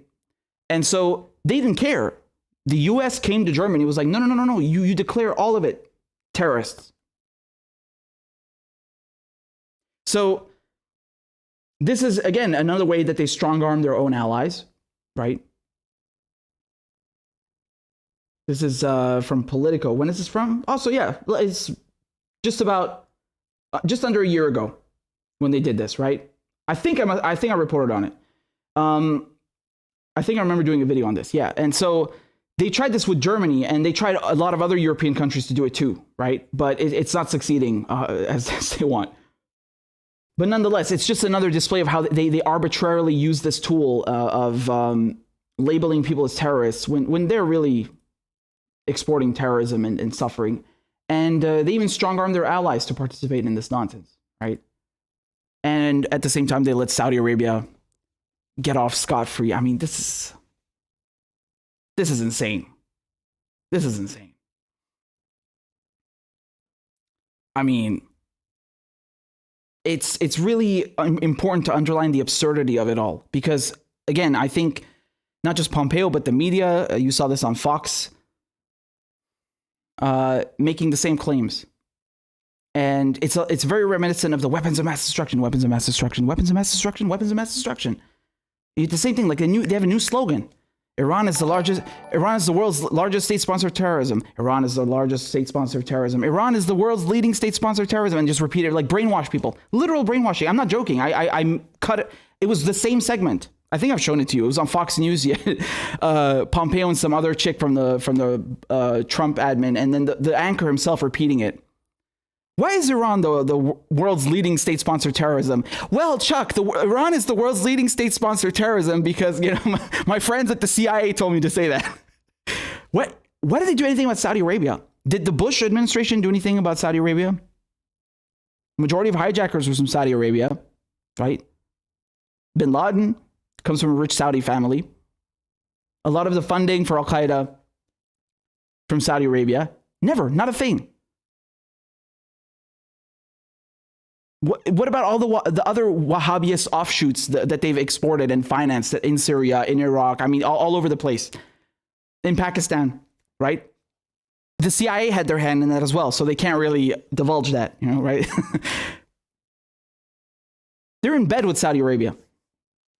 That's what it's about. This is disgusting. This is really disgusting. They're just making money off of war. They're just deflecting all of the things that they're guilty of onto others and then portraying themselves as benevolent humanitarians. So anyway, I know that was a long segment, but it has to be long, man. You can't reduce this shit to 10 minutes. Gotta explain shit to motherfuckers, you know? The media does enough muddying of the waters or pussyfooting, whatever verb you'd like to use, verbiage. So, you know, it's important to debunk. It's important to explain. And don't worry, we're not done. We're not done. Florin, thank you for the donation. Says, thank you, Richard. Thank you. And Jackson, how you doing, Jackson? It says, odds on Biden not fulfilling his promise to end the war in Yemen. I mean, dude, that prospect is so absurd. I did not even think to bring it up because, of course, he's not going to do it. I mean... You've had Joe Biden talk about ending the U.S. support for the war in Yemen. Dude, this war criminal, this piece of shit, again, I keep reminding people, he helped orchestrate the war in Iraq. He never met a war that he didn't like. He's voted and championed and advocated and beaten the war drums for everything. And he was vice president under Obama, right? So you can't just be like, oh, well, he was the vice president, not the president. What are you talking about? This guy was dangerous as a senator when it came to Iraq. Look what he did with that. He was Bush's man in the Senate, and he was lethal. He was instrumental in helping getting that war started. Don't tell me he was innocent as vice president. When you look at the Bush regime, you look at Bush, we include Cheney in that list, do we not? We include Wolfowitz, Paul Wolfowitz, David Addington. We include all of the criminals, Colin Powell, Condoleezza Rice. They're all scum. So don't give this pass to Joe Biden. And this motherfucker now is coming around and saying, oh, I'm gonna withdraw support for that conflict. After what? Like, even if you delivered on that, you helped start that. If you commit a crime, okay, anyone, a normal citizen, you go and you commit a crime, you murder someone or you injure them. I mean, can you just come around and say like, oh, you know, okay, well, I'm sorry about that. He didn't even say sorry, by the way. But you can't just come around and be like, okay, I guess I'll stop now. You know, I've been keeping this person locked up and I've been torturing them for a couple of years, but I'll stop now. It's okay. What? That's what you sound like, man. That's not an exaggeration. That's an understatement. Go and look at the photographs of people in Yemen, how they're starving, how so many have been killed already. These people should be tried as fucking war criminals, man. All of them. Never mind Trump. We haven't even got right. We're just talking about the Obama administration, and you want to go back to Bush? Okay, but if we're talking about Syria, Libya, and the ones that Obama started, Biden, of course, he should be held accountable. He should be held accountable for a lot of shit. So no, I have no confidence whatsoever that he's going to deliver on any of this crap. I mean, he won't even give you a check, right? Like this guy has lied about far worse. He's lied about nukes in Iraq. He was so bloodthirsty to invade Iraq. He was saying you had nukes in 98. You can go watch videos of Biden in 98 saying, oh, Iraq has weapons. We have to go now after Saddam now. Holy shit. This guy has lied about far worse. If you're going to lie about chemical weapons, you will lie about anything. Never mind this $2,000 check that he wanted to give you. And now he's saying it's $1,400 or about withdrawing support for the war in Yemen. Again, it's not even enough, right? And what's interesting here is if you look at these articles that are now reporting about the sanctions on Yemen that Pompeo and the Trump administration have placed, that go into effect today on the 19th. They're saying in almost every article that, oh, this is going to complicate things for Biden and, it's going to make it much harder for him to overturn them. And it's going to sour relations. And they've said this about everything. They've said this about Iran, right? That it's going to make things harder. What Trump did is going to make things harder for Biden. I mean, I don't really agree with that 100% because Trump has committed crimes, of course, the assassination of Soleimani, the sanctions, yes, but Iran has indicated if Joe Biden goes back to the deal, we go back to the deal. So that avenue is open. So beware of that in the coming days and coming weeks of how Joe Biden acts. Iran has said we are ready to go back to complying with the deal fully, which they only diverted from because of Trump, because of his actions, as a signal that, you better stop or we're going to deviate, we're going to get away from the deal. But they haven't quit fully. So the door is wide open for Biden to play ball. So watch out for the bullshit that he tries to pull. And watch out for the media. Because my point here is that they're trying to make excuses like, oh, look what Trump has done. He's made everything impossible for Biden. Look, I guess it's Trump's fault. If Biden fucks up, it's not his fault. It's Trump. No, asshole. I mean, the example that I would like to give here with Yemen.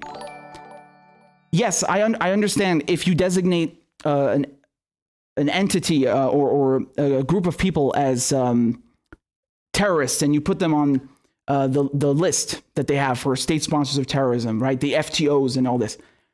You might have to go to Congress to get that overturned. You understand? So in that regard, yes, it is a bit more difficult. You can't just reverse it 100%. As far as my understanding goes, you can't just reverse it with an executive order or with as much facility as you did when implementing it. But I just want to put this to you. I want to ask you this, okay? If tomorrow morning, for example, Donald, okay, well, he can't do it anymore because he's going to be out. But if today Donald Trump decided to put sanctions on Saudi Arabia for whatever reason, this is just an example. Do you really think Congress would let that shit fly? They'd overturn it in a second. And Saudi Arabia is responsible for 9/11, for exporting Wahhabism and terrorism all across the Middle East, in Pakistan, in Syria, you name it, in Egypt. They would overturn that shit like that. So the tools are there. The tools are there. And if Biden is really interested in withdrawing support, U.S. support for Yemen, that guy will cancel all of the arms deals that Trump made. Again, why would he, since Obama also sold $100 billion worth of weapons to the Saudis? But that's one thing he would do. And the second thing he would do is he would go to Congress and fucking plead the case. If you're really going to do that, like you said during your campaign, then do it. Yes, you have to go to Congress. It's a bit annoying. You can't just, do it as easily as when you put the designation on someone. There's a process. Okay. But if you're really concerned about what's going on there, then he will do it. And he will go in front of Congress and he will plead the case and he will explain why Trump was wrong to do this. And there you go. But he's not going to do that, right? And it's very convenient for the media and very convenient for the Biden administration. Man, if you're in Biden's team right now, you're celebrating. You're like, oh my God, yes, this guy put Cuba back on the terror list. He designated the Yemeni Houthis as well as terrorists. he put so much sanctions on Iran, we can't even begin to untangle them. It's like a goddamn spider web of cables, you know, and Syria as well. This is a dream come true for the Biden administration. They don't have to do fucking shit. They can just blame everything on Trump. But again, they if they really wanted to, you find a way around it. Of course they could, but they're just not going to, because neither the Biden administration nor the Democrats nor the Republicans, for that matter, give a fuck about changing foreign policy. They will always support Saudi Arabia, right? They're in bed with Saudi Arabia and Israel. They don't care about occupying Syria, occupying Iraq and Afghanistan, and continuing these imperialist conquests, because this suits everyone. This is a continuous pattern. You saw it under Obama, under Bush, under Trump. It doesn't change. So you don't swallow what the media says immediately, like, oh yeah, Trump, you know, Biden promised this thing, therefore he's going to do it because he's such a nice guy. No, man. Again, like, this guy won't even give you the check that he promised you, the $2,000. Why would he go and bat for people in Yemen? He's responsible for that fucking mess. This is an unfortunate predicament, just to put it very, very mildly. These people are criminals. They are mass murderers. Truly. In every sense of the term, they are mass murderers. I don't know how anyone with a conscience can go and look at pictures of kids, women, men, anyone in Yemen starving like that, and then just let that fly and just be okay with that and acquiesce to this behavior and participate directly in it, right? It's not just that they've sold weapons to the Saudis, they've helped them bomb Yemen as well directly. And the UK as well, the United Kingdom, they've been not just selling weapons to the Saudis, as France and Germany have. Oh yeah, everyone's making money. There's always money in war.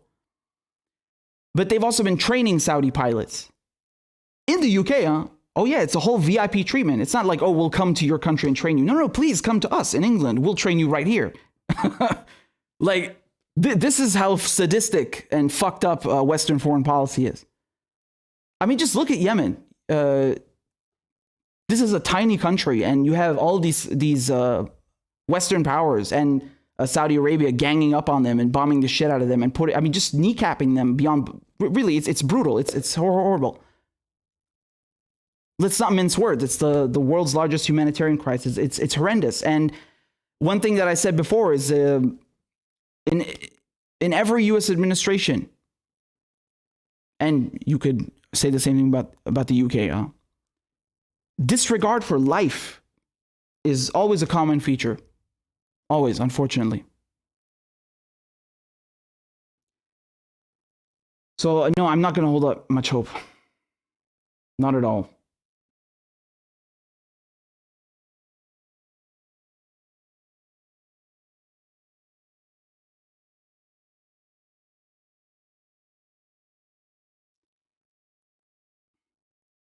JD says, glad to see a young guy calling out the truth of the imperialist terror states. Don't stop, we need you.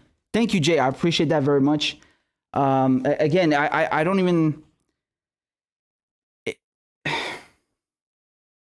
It's a human thing, man. You can't look at that and not cry. Like, you know? Whether it's in Yemen or it's in Iraq or Afghanistan, anywhere. I don't know anyone from Afghanistan. You know, I've never been to Iraq or Yemen. I don't know anyone from Yemen. And I look at that shit and it's heartbreaking, you know? And the same thing in Venezuela and anywhere else. Like, it's just, or in America, like you see people, I told you last time, I saw people on Facebook talking about like, oh, you can get, you got the flu. It's okay that you can't see a doctor. Just go get penicillin from a pet store for dogs. And I'm reading, I'm like, why should any human have to do that shit? Like, that's so degrading. What the fuck? You know, it's just, I don't know, man. I don't know how anyone can. Anyway, so thank you. I appreciate that. And again, I just want to make one thing clear. When I say Saudi Arabia, I mean the monarchs, the ruling despots that are supported by the West. I don't mean it's same thing with the U.S., right? I mean, I don't mean every American is like as evil as Mike Pompeo. This is absurd. You know, we're talking about the ruling elites, the media class. These people are really at the core of the problem. And you could say that about every country, to be honest, if we're going to be real here. But, there's a huge issue when, the United States on the last day at the 11th hour is just like, it's sadistic, what they're doing here. It's truly sadistic. I have no explanation for it. I don't think it's just about complicating things for Biden. I really don't think it's just about that. I think that this is just doing the bidding of Saudi Arabia. And you have to understand something. It's like, even if you want to think of this from an American point of view, from, the point of view of the national security state, the military industrial complex of the Saudis, right? Like, from a strategic point of view, in their shoes, if your goal is, okay, we have to bring the Houthis to their knees and crush them, you've done that essentially. What the fuck is left? Look at how many bombs you've dropped on those people. Look how many have died. Look how many you have a famine there, a cholera outbreak, for fuck's sake. So that's why I look at this and I'm like, this is sadism. This is just sadism. It's evil.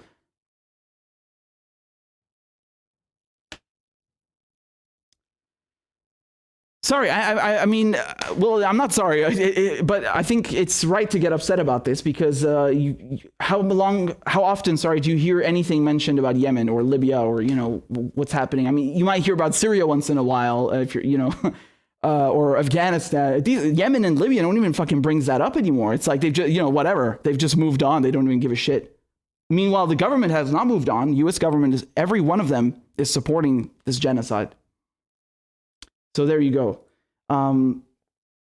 Vietnam vet, thank you for the donation, says there is no crime worse than aggressive war. Truly.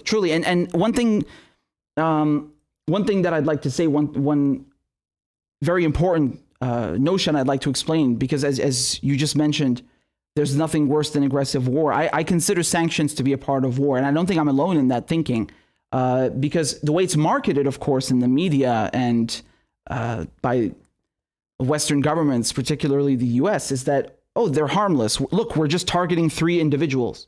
No, that's not how sanctions work.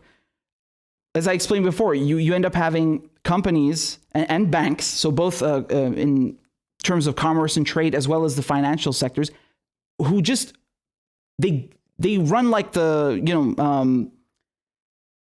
drop you like a hot potato, man. They run in the other direction. They want nothing to do with you anymore because they're now afraid of the U.S. They're afraid of being fined, of being put on a list of aiding terrorists, because they sold a bunch of, grapefruits to Yemen. Like, do you see the issue here? And then you have people that just don't want to navigate around the sanctions. It's too complicated. It's like, yeah, okay, maybe I want to keep selling and doing business, but it's just, I don't want to deal with this. And this is the problem, right? So it's siege warfare. This is my point. It's not to be taken lightly. You have medical shortages. You have repair parts for everything from planes to hospital equipment, from public infrastructure. You can't access it because you're cut off from dollars, and half of financial transactions that take place in the world roughly are done with dollars. So you just can't participate, right? And you're also cut off from companies that make these parts or that sell these parts. It's a disaster. And so this is why it's so easy for them in the media to just, it's just sanctions, we're just labeling them as terrorists. They don't tell you the real cost of that it's the civilian population that suffers, right? They don't tell you that part, that like in Syria, for example, right now you have bread lines and I have never seen a bread line in my life in Syria, no less. Syria, again, I remind you where Syria is located. It's in the Fertile Crescent. Yeah. So that's where farming was practically invented. The soil is more than rich, and Syria has been self-sufficient for decades now, since the 90s. It's got its own cotton, its own wheat, lentils, you name it, right? In a surplus. They're exporting it to Italy. They're exporting wheat to Italy. That's how much wheat they have. So if you're bringing a country that is self-sufficient to its knees, I think that should signal to you how severe and costly sanctions are and how they devastate the civilian population. That in a country which had a surplus of wheat, people are now forming bread lines because the currency is plummeted. You have shortages in every domain. It's a disaster, right? And Yemen is even worse off. So it's really a crime. And I think it's very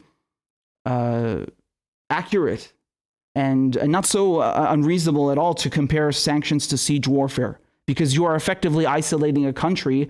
Perhaps not, it's not like in the Middle Ages where you come and you put your army around the walls of Damascus, like Bab Tuma, Bab Shari, and you just stay there for a couple of years and cut off the food.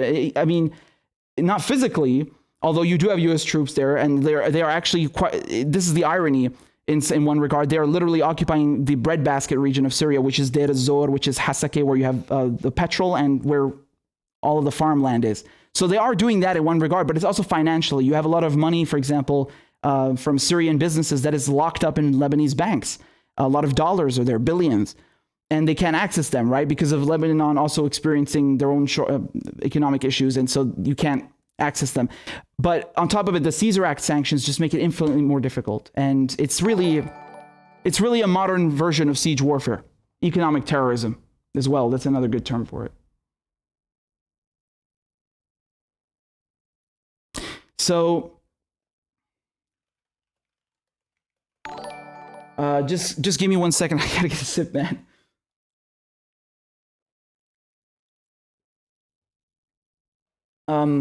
Shadow Band Refugee, thank you for the donation, says, Katie Halper told me to push you to go on her show. May I suggest a Sunday stream with Aisha's? Man, I was supposed to go on Katie's show, what was it, a week ago? After the Assange bail hearing, right? And I couldn't. I had family emergency to deal with. So this is definitely I definitely gotta make it up to her. So I'll hit her up. Thank you for letting me know. So I'll definitely hit her up in a bit. Thank you for that. Kat Terrell says, Richard mashing through it again. You know it. Always. Scrimp Eyes says, in before Harris strong arms a nation to fire their prosecutor general like Zadie Biden. Oh man, do you remember this conspiracy theory that? Well, I don't know if it was just like a joke or not, but I think some people thought it might be real, that Hillary would like take Biden's spot at the last second, that he would nominate her as VP and then like he'd drop out and then she would. I mean, Kamala's not that different, but Christ. R. Adams says, thanks for caring, Richard. Of course. Mona says, yo, Richie, trying to take a break from politics for a bit. I don't blame you. But just wanted to say thank you for all you do, because it's not easy on the mental health. No, it's not. Take care of yourself. Love you, and I always have your back. Thank you, Mona. You're really sweet. I really appreciate that. And I hope you guys and Mona, you're taking care of yourselves as well.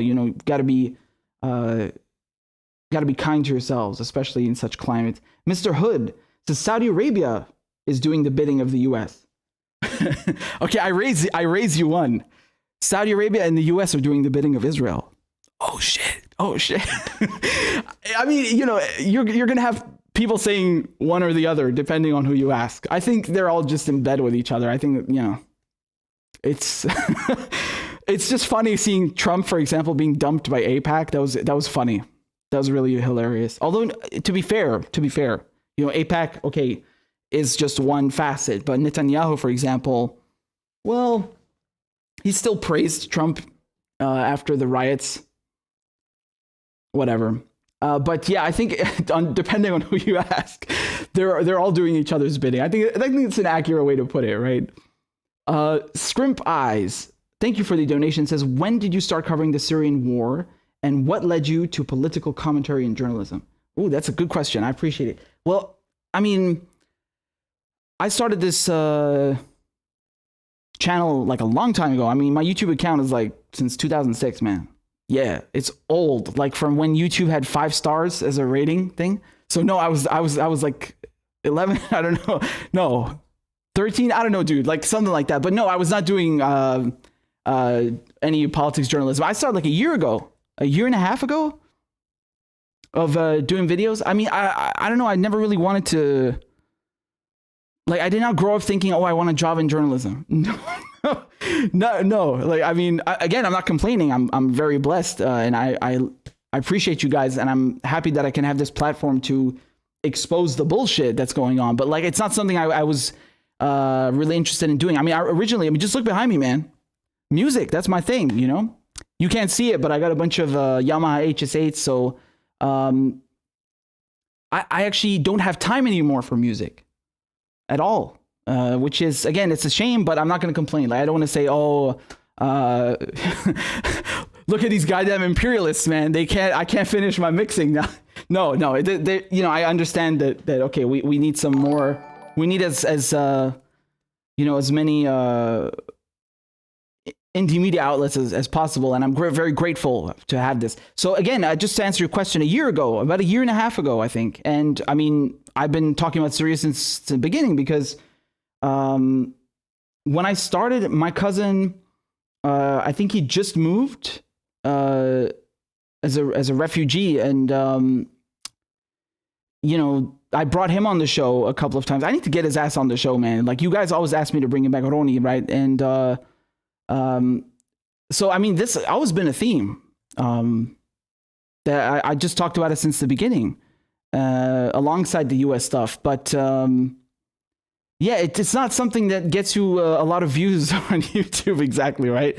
They don't like that. So you put Syria in the video title, and then it's like they you know, you have to put an accent in one of the vowels because they demonetize it or something. You see Jimmy Dore, for example, or I don't know, Kyle Kalinske, I think, when they cover Syria, you always see like some kind of spaces. You gotta like kind of circumvent the censorship. I don't know, man. I just think that's absurd because it's like, what if I wanted to talk about, I don't know, shawarma or like knafe or I don't know, fucking jaramana, anything. Like, I'm not allowed to put Syria in the title. That's ridiculous. And I think that's another thing about the censorship which bothers me a lot. So, but anyway, I'm going on some tangents here. I hope that answers your question. And yeah, we also, by the way, just one more thing. There's a long video I did with my cousin. I think it's still on the channel. It's about Eli Cohen. You know Borat, Sacha Baron Cohen? He did a Netflix series where he plays Eli Cohen, who is this Israeli spy in Syria, incidentally, right? And me and my cousin, we sat down and we kind of like debunked the shit out of it. I mean, look, again, he's a good actor. I'll give him that. But that series was a bit of propaganda. Like, it's just, you know. So yeah, go watch that if you want. I think it's good. And I got a bunch of other videos with my cousin. I should bring him on again. I miss his ass. So, yeah, I hope that answers the question. Emblem Fate says, my opinion, the U.S. biggest shame was erasing Afro leaders. On this MLK Day, Lumumba, they kill our leaders and replace it with neoliberalism, colonialism. Man, absolutely. I mean, you look at the surveillance, the spying that they were doing on Martin Luther King. It's insane, right? They had a stack this big of stuff to blackmail with him. I mean, okay, to be fair, like you could say that about that the FBI and Edgar Hoover, they were doing that about everyone. Yeah, okay, but you're not going to also come here and tell me there wasn't an effort to infiltrate black rights movements and civil rights movements. There was. That was a core pillar of their program, right? So there was a real concerted effort here to do that, and Martin Luther King was one of their targets. And you're mentioning also, because yesterday was the anniversary of the death of Patrice Lumumba, right? Lui aussi, ils l'ont tué, right? Ils l'ont tué aussi, la CIA, la Belgique. Belgium and the CIA, they killed him. And again, this is all about control. This is all about resources. This is all about imperialism. This is all about, you know, Western colonialism. That's what it's about, man. Whether it's, again, at home, whether it's the civil rights movement, or it's abroad. It's the same MO. When you are a threat, when you are waking up people too much, they come after you, unfortunately. And that's really disgusting what happened to Patrice Lumumba, right? You had the CIA involved with that. You had Belgium also behind it because, you know, the Congo used to be a colony of Belgium. That's why people still speak French there. And, you know, and then of course they propped up Mobutu, and it's the same story, right? You go to Latin America, you go to the Middle East, you go to Southeast Asia, you find the same MO. They will assassinate anyone who goes against the primary interests of the US empire, and then they put in a puppet. Always. And it's always a right-wing puppet. Never, you will never see the CIA install a leftist. And even then it would be wrong, right? Even then it would be wrong. Like, you're not supposed to meddle in other countries. So that's a shame. It's again, one among many crimes of imperialism. Anna, thank you for the super chat. It says, your 2 cents on Jordan from Status Quo calling for Convo Couch to be censored and election integrity. # mad disappointed. So my understanding, again, I like both Status Quo, Jordan and Jen, and I also, you know, I like Fiorella and Johnny and Pasta from Combo Couch. I have no issues with either of them. What I understood from what just happened was that there was some kind of, I don't know if beef is the right word, but argument, because allegedly Jordan was mad at people that were repeating or saying things that there was like a lack of election integrity during the general elections now, right? And I don't want to say too much here because I'm not sure of the whole story. So I'm just telling you what I know. And he was saying that people say that should be censored and stuff. But I mean, what I read from Jordan just a few hours ago, he explained that he was saying people should be free to do that, but it should not be Silicon Valley like Mark Zuckerberg and I don't even know all their goddamn names. Jack, who, you know, the fucking big tech daddies. It should not be them deciding who gets reprimanded, let's put it that way, for repeating such claims. And why is this important? Because just now, a few hours ago, Status Quo, they were reporting on some rally, and YouTube took their video down in the middle of the live stream. And so, you know, I mean, this is worrying because we've seen it everywhere, like with me, with other channels, just randomly, they take your video down. And, you know, people were giving him shit like, ha, ha, ha, you said this before and that. So look, I don't know. Jordan, I saw what he explained. I don't think that, my understanding is that's not what he said before. Like, oh yeah, other people should just be censored. What I will say here, okay? Because again, I don't have all of the facts. That's why I was a bit hesitant to comment about this. But what I will say here is that regardless, we should not have YouTube taking down other people's stuff. Like, you know, even if, for example, I don't know, pick any channel you like. Even if they said something I don't agree with, I'm still going to tweet, as I did. I'm still going to tell YouTube creators and YouTube, like, oh, yo, what are you doing? Stop the shit, because the principle is wrong, right? That YouTube is pulling down people's videos. So that's where I stand. You know, it's like, dude, I don't agree with everyone 100% of the time. I don't want to get into things that I'm not brushed up on, because again, I don't know the full facts. And my point is that YouTube should not be taking down people's shit. Like, come on, that's just no. Because, you know, they've been doing that a lot lately, and they do it randomly. I'm not even sure they have a human doing it. I think it's a robot or something, which is absurd. You know, like let independent media do their jobs. That's my point, right? So again, I hope that everything is resolved between the concerned parties. I don't like to see I don't like to see people that I admire fighting. It's you know, it's not nice.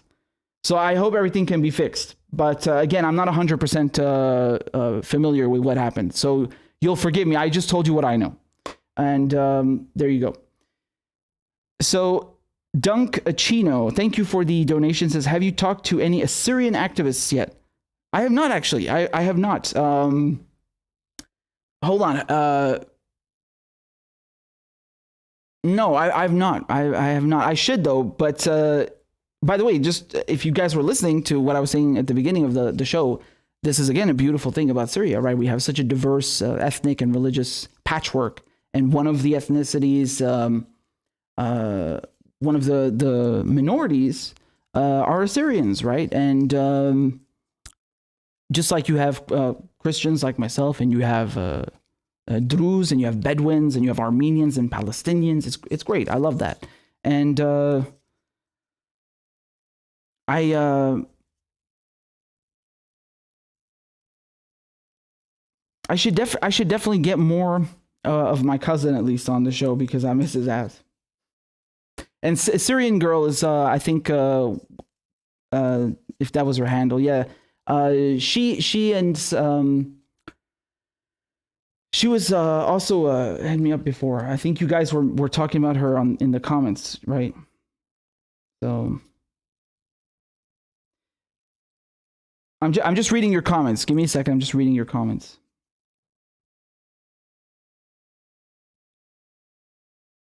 Yeah.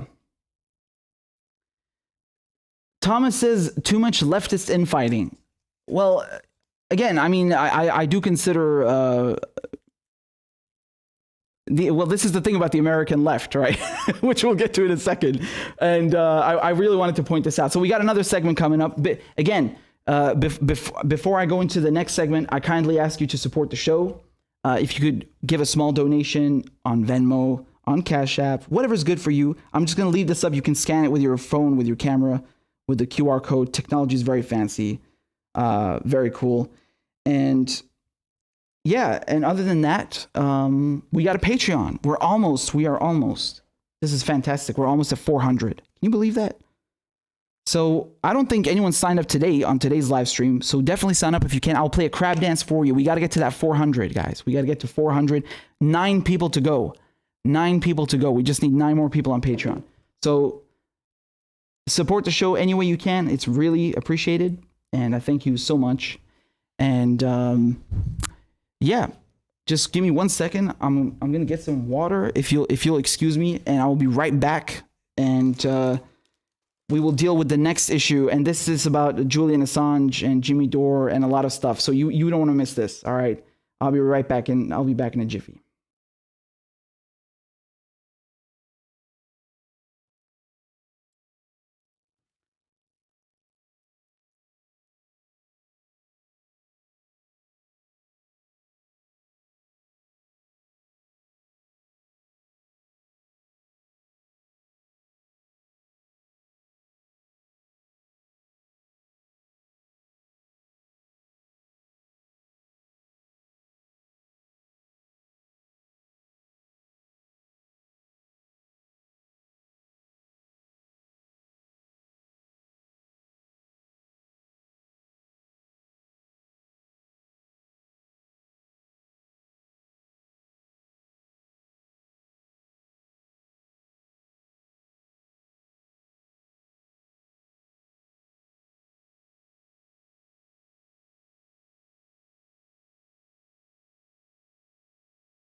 All right, all right, all right. We are right back. We are here. So, okay. I think I'm a bit slightly out of focus over here. I don't know. Whatever. um. So.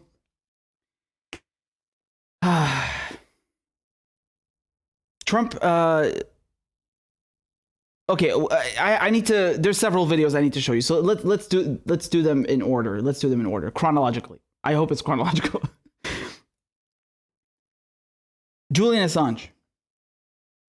Julian Assange. You know, I've covered his hearing extensively, his persecution by the U.S. We need him to be pardoned. I think today is the last day that Trump can pardon him and pardon Snowden. Again, I don't like the term pardon in regards to Assange because he's not American. He didn't break any laws. So, well, you know, he's not done anything in America. Doesn't owe in America anything. Nonetheless, you understand the sentiment here. It's that he should drop all charges and he should be allowed out of Belmarsh and able to go home. And so you've had several people, of course, making the case for him. Just recently, you had Jimmy Dore go on Tucker Carlson's show and make that case. I'll just play you this clip over here. And I want you to pay attention. Again, it's just the ending of Jimmy's appearance, but I want you to pay attention to Tucker's reaction. Okay? So let me just... There we go.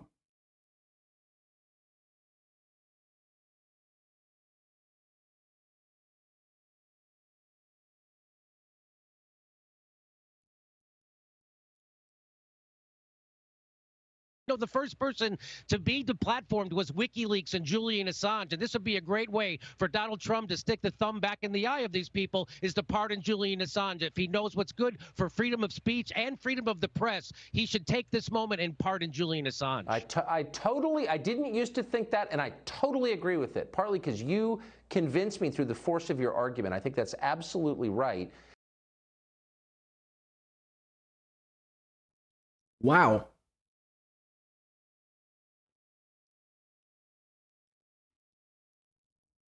I wasn't expecting that from Tucker Carlson. Remember, Tucker Carlson is not exactly the brightest bulb or the sharpest tool in the shed, right? He thought that the metric system is some kind of conspiracy against America, and he called kilograms kilograms. He also supported the Iraq War.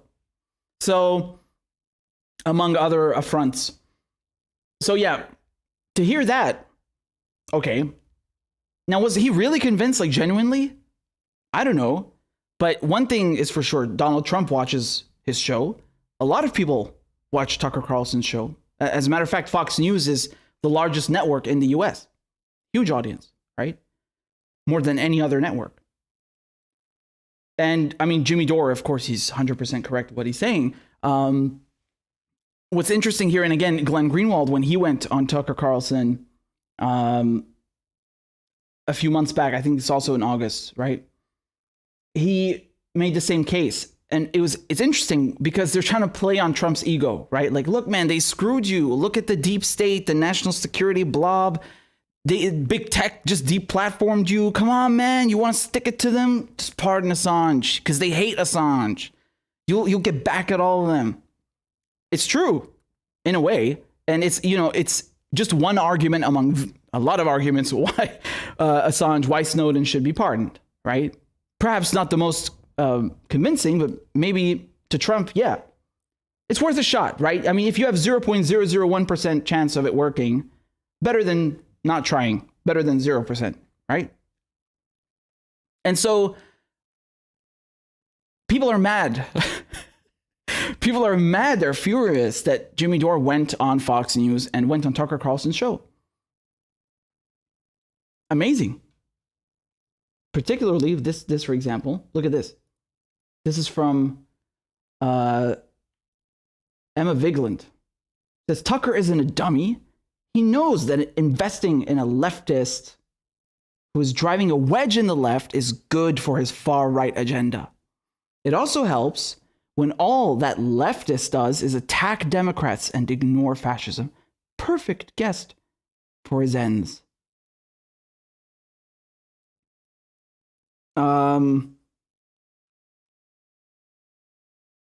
Bit of a stretch. I mean, it's not just a bit of a stretch. You're full of shit. Fuck is this? The guy just went on the most popular network. He went on a show which Trump watches. Yes, Trump has the power of pardoning. And made the case for press freedoms. Again, it's not about Julian Assange, the person. Yes, he is a human being and he's suffering, and we should take that into account. Of course, obviously. But there's the issue of press freedoms at stake. Yes? Do you comprehend that? Do you understand this? Big issue, especially if you're a journalist. Especially if you're a leftist, like you say, if you're so concerned. Why the fuck would you care where he went and where he made the case? He made the case. And if anything, you should care it was on the largest network. If you can convince one person, and hopefully that's Trump, but if you can educate at least one person, that's a win. Because all we've heard for the last couple of years, all the mainstream media has reported for the last couple of years and said are smears about Julian Assange. Everything from, oh, he's a Russian spy to, he's a traitor, even though he's not even American. So I don't know what he owes you to even be a traitor. He doesn't owe you shit. Everything. So that's an objectively good thing. And speaking of smearing Assange,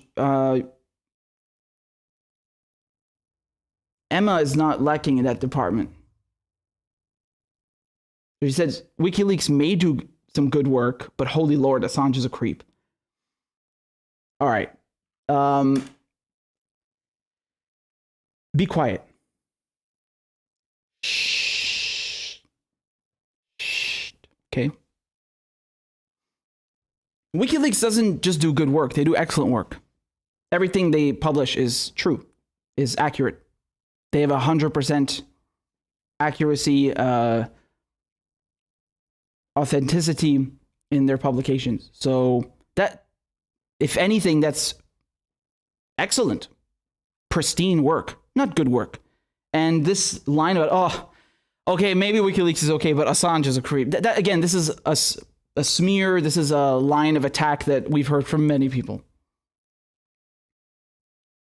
Actually, it's one we've heard from the Ecuadorian government, not the old one, which did good on Assange, right? They sheltered him, but the new one, which withdrew his asylum request and, not request, they just withdrew his asylum, was already granted, and the U.S. government. So that's driving a wedge in the left, if you ask me. And, going over here, the next thing that we saw,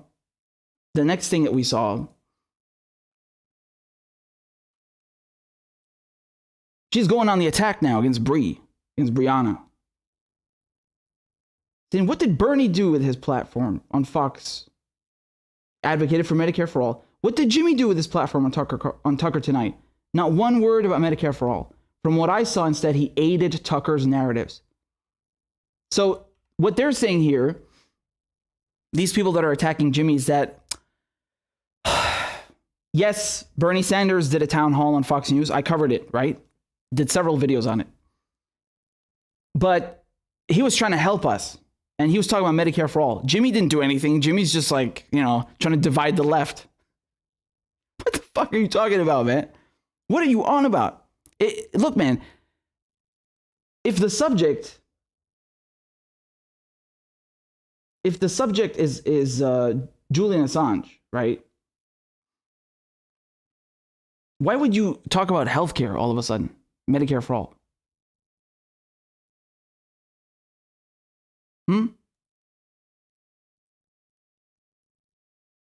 That's weird and irrelevant. And as a matter of fact, I can prove you're lying, because here's Jimmy Dore just a few weeks back advocating for Medicare for all on Tucker's show. that money back home. Well, right now, President Trump, there are millions and millions of Americans who don't follow you on Twitter who are hurting, who needs a check right now. And take those troops home, give that money to the people. If Nancy Pelosi offers $1,200, you double it. Put your name on that check. People need help right now. Do you know how weak it looks that you're trying to position yourself as a victim to Nancy Pelosi? And take those troops home, take that money, get it in a stimulus check, give it to the people right now. The time is ticking. Now is, if he would have given us health care, he missed his moment. They're going to, whoever gives the American people health care, they're going to put on Mount Rushmore. He missed that. Now it's time to take those troops home and invest that money back here. Now, people are hurting. You tell the Senate, the GOP in the Senate, and Mitch McConnell to do their job and get a stimulus to the people, and he'll put his name on it. Whatever Nancy Pelosi offers, double it. That's what Trump would have done in 2016. He needs to do that now. I just find it so hilarious. You're a lefty who I'm sure is not voting Trump, who's giving him better advice than almost any Senate Republican, any congressional Republican, any Republican in Washington. I think you're absolutely right. Jimmy Dore, thank you for that. My pleasure. Anytime. So that's why I go. Isn't that astonishing? Isn't that astonishing? He's able to spit facts, talk truth, and then get the host of the show, Tucker Carlson, to agree with him on what? Bringing home the troops, anti-war message, getting people health care, Medicare for all, giving people stimulus check, Julian Assange. What the fuck are you complaining about? What are you complaining about? How is this dividing the left and driving a wedge in the left? God, they're so nefarious and foul in their attacks. They're just horrible. It's pathetic. It really is. And look at this man. Who's this? All of a sudden, I think I recognize his face. Oh, is that your friend? What's she doing? What's she doing on Tucker Carlson? Uh-oh. Is she also trying to divide the left? She's trying to drive a wedge in the left? I didn't hear you say anything about her. That's weird. That's odd. Oh, look, here's this again. We got Cenk Uygur defending Tucker Carlson. And Emma herself, she says, I don't understand the overfocus from the left on Carlson. Hannity and Laura Ingraham are way worse. Carlson actually has principled views on a few topics, a rarity for Fox. Yes. Okay. Now, look, to be fair, she said that in 2019, people changed their views, et cetera, et cetera. Okay, whatever. But, to lie about Jimmy and to make an issue out of this and be disingenuous about it. No, this is not okay. This is nonsense. What a waste of time. I mean, I was almost like, I don't want to talk about this. It's just so pathetic. But I think it's important to underline how, the boutique left, they're all talk. When you actually do something of substance, you manage to, on the air, appear at least to convince a right-wing host and hopefully therefore his audience who look up to him of why Julian Assange should be pardoned, why you should not have troops occupying other people's land, why you should have health care. This is a win. I mean, how can you possibly take that and skew it into something negative?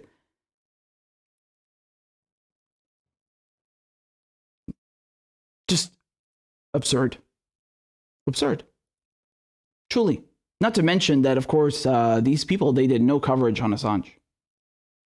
They don't give a shit. They don't give a crap, man. And this tweet by Nico is quite funny, man. Said, you're the embodiment of pompous caucasity. That's a good one, bro. That really is. It's quite accurate. It's quite accurate. Here's Glenn Greenwald on Fox. Also, I think, yesterday, also making the case for Julian, by the way. And Snowden. Glenn, all anybody wants is truth.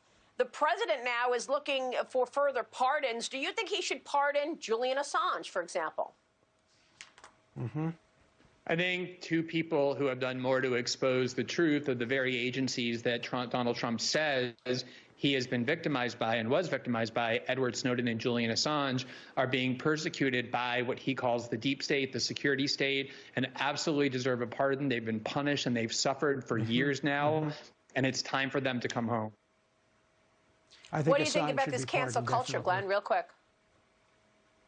You too. You think so too, I think Al? that the way that you find truth is by coming on and debating people with whom you have great disagreements, like I have with Alan Dershowitz.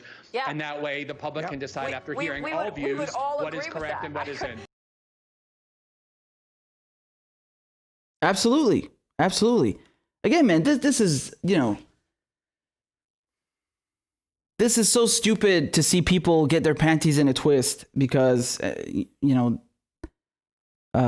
Jimmy or Glenn go on Fox. Shut the fuck up, man. Let them make the case. They're speaking the truth, right? They're defending Assange. They're defending press freedoms. They're advocating for healthcare. What is wrong with you? How could you turn that into something negative? Just enough. It's like, you know, it's like a bunch of children, man, that are making these attacks. Really. And I think if I'm not mistaken, their issue with Jimmy going on Tucker's show was that before he got to Assange, he said something about Bernie Sanders plugging or Russiagate, and then he got Russiagated. It's true. That's true. Don't you remember how many people were saying, "Oh, look, Bernie Sanders, he's got like a troll army. The Bernie Bros are so vicious, and you know, he's a socialist and he's being supported by the Kremlin." You don't remember that? How they tried to smear him? Also, let me ask you one last thing, man. If you're not invited, if no one is invited on MSNBC, on CNN, on any of your so-called lefty shows to talk about Julian Assange, where the fuck else are they supposed to go? I mean, yes, thank God we got our own platforms and stuff, each one of us. But in terms of television networks, where are they supposed to go? This, if anything, this is an indictment on those networks that will not have anyone to talk about Assange and explain the gravity of the situation and why he should be pardoned and why Edward Snowden should be pardoned. It's an indictment on the other networks. Yes? If anything. Christ. Can't believe I have to explain this a million times. I mean, this is really absurd. And they're just grasping at straws to do bad faith attacks and go after people's character. Just shut the fuck up, man. We got bigger issues. We got bigger fish to fry, motherfucker. Stick to the script, man. You got Donald Trump pardoning Lil Wayne, by the way. That's not a joke. So he's going to issue about 100 pardons, something like that. He's got a huge list today. God willing, Assange and Snowden are on that list. But we know that Lil Wayne will be, because probably because he endorsed Trump, right? That's probably connected. Maybe it was a quid pro quo, as they like to say. But this is absurd. I mean, you're going to pardon Lil Wayne, but you ain't going to pardon Assange or Snowden. I hope he is. And it's like Jimmy said, honestly, it really is. Like, if he wants to stick it to the establishment, the political establishment in this sense, and the deep state, he has to. Trump has to. We'll see. We'll see. We got a super chat on Rockfin over here from we got one from Adam, Independent Left News. Says, here's some Ray. Ray token is the cryptocurrency that Rockfin works on. It's RAE, right? It says, I am a premium Rockfin sub under your link, and everyone who can should do it. Show some love, and the Ray token is growing. It is. Again, man, I'm not kidding. Again, thank you, Adam. Like, it's true. If you want to support not just me, everyone, Status Quo, Nico, Combo, Graham, Ron, you want to support Jimmy, we're all on Rockfin now, man. And there's no censorship, and we're getting paid better than here. So, yeah, definitely go rockfin.com/RichardMedhurst and endorse the channel if you can. You'll get everyone's premium. It's an all-in-one package There's no censorship bullshit. I'm live streaming right now on Rockfin simultaneously. I put all the segments, all the videos on there as well. So you'll miss out on nothing. And it's really worth it, man. It's really worth it. So thank you. If you're already donating $10 a month on Patreon, definitely consider donating them or contributing them on Rockfin, because it counts for even more. Again, I don't know anything about crypto stuff, the cryptocurrency stuff, but it's worth more than 10 apparently. So we're getting paid better there, which is great. And there's no censorship, which I appreciate most of all. So again, I'm saying that for the benefit of all the lefties. And as I said, you have Hardlands Media, you got Unauthorized Disclosure, Rania and Kevin. It's growing, man. I'm pretty sure very soon everyone is going to be on there, right? So, yeah. Let me just see if I got all of your super chats.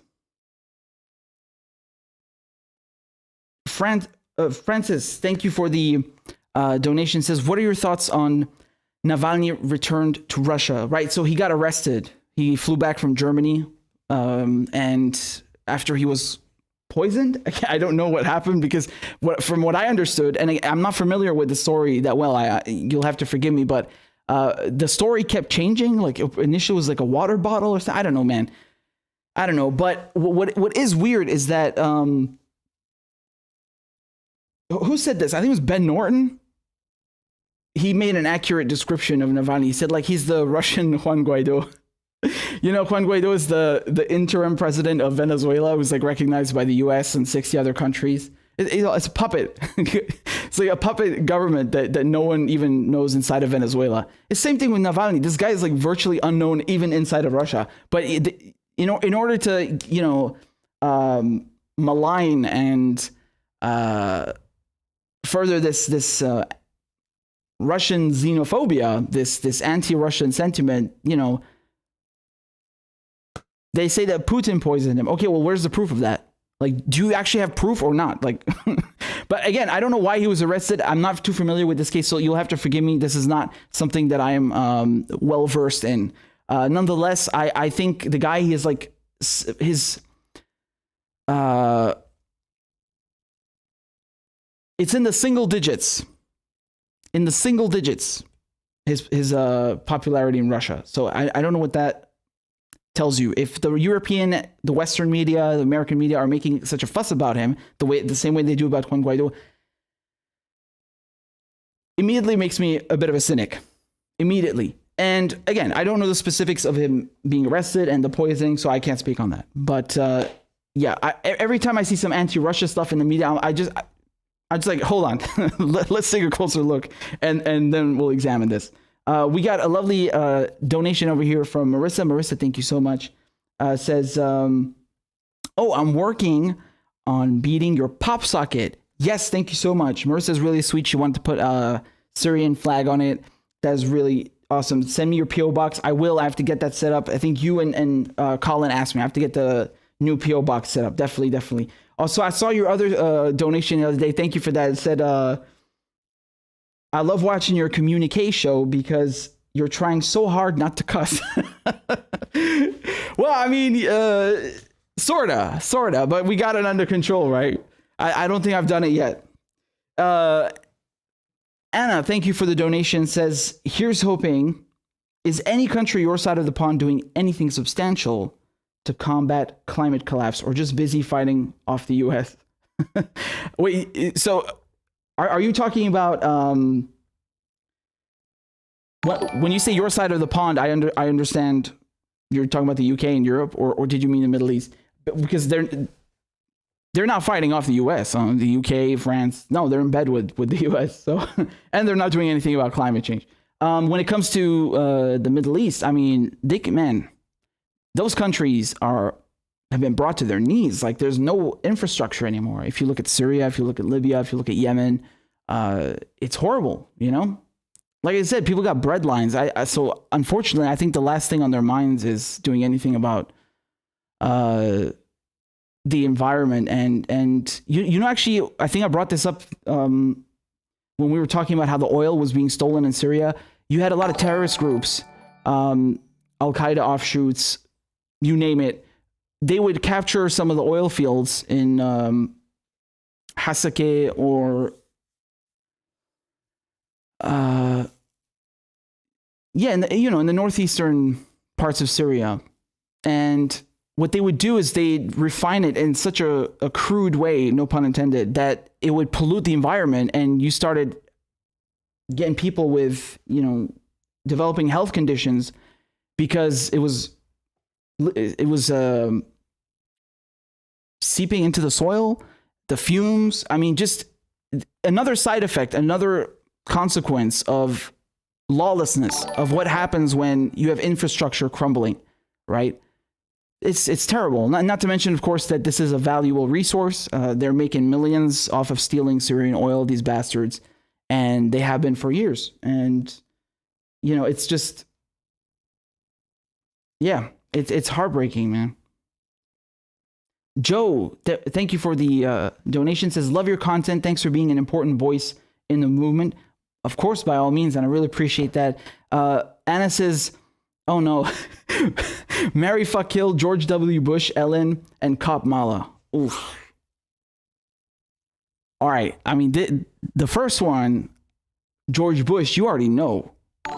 He's getting clapped. He's getting whacked, not clapped. No, that's not what I meant. He's getting whacked. You know it. We can't. It's not going down any other way. Like there's, it's Bush, man. It's Bush. I mean, if anyone deserves it, he's getting. He's getting the full operation. All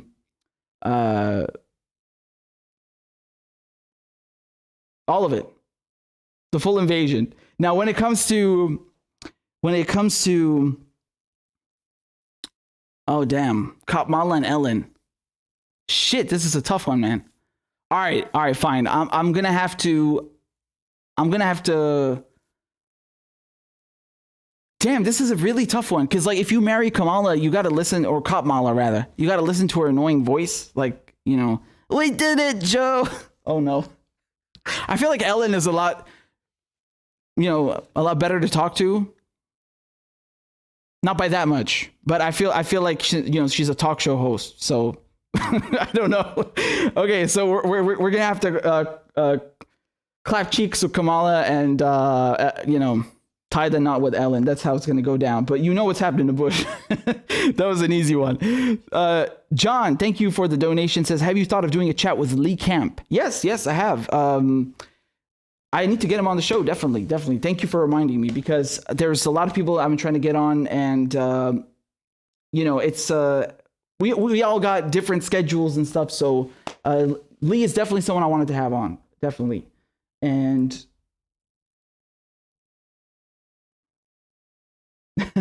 I'm just reading your comments. You guys are awesome. We got, I think, 2 more donations on PayPal. Hold on a second, I got to read them to you. Give me 1 second to get this up. Oh. Right. So this one over here is from Kat. Thank you, Kat. I don't think there's a note attached, but I appreciate the donation nonetheless. Thank you. And Glenn has also sent one and says, I'm poor, so even this is a stretch. Please don't say, okay, I got you. I didn't say the full name. We're okay. I always try to do that just to be safe. I appreciate it, and I'm really grateful. Once again, this is why I always tell you guys, any amount is more than enough and more than appreciated, and especially during these hard times, right? So thank you so much for supporting independent media. And yeah, I think that's about it. And hold on, I'm just double checking I didn't miss anyone's donation, because I want to make sure I get you guys. Hold on. Yeah, I think I got everyone. You guys are so sweet. Thank you so much. So with that said, I must recuperate. I thank you very much for tuning in. I thank you very much for your support. And once again, if you can donate or also go on Patreon, anything is appreciated. And of course on Rockfin. All the links will be below. That's it for me, guys. And of course, we have a GoFundMe. And by the way, I think we did get a donation on the GoFundMe. This one is from Kareem. So actually, I owe Kareem a crab dance. Kareem, thank you very much. This one is for you and anyone who signs up on Patreon. I'll play you Crab Dance as well, or Rockfin.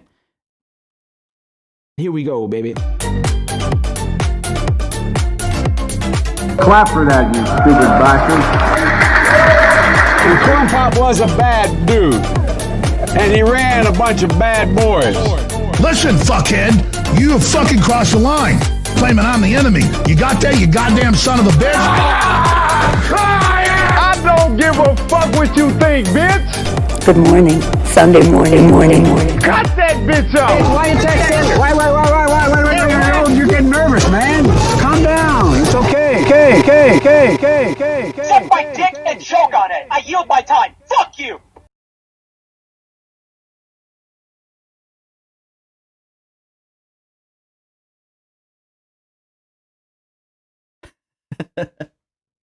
You gotta love it, man. We got also a Venmo over here. Oh no, it's a Cash App. This is from okay,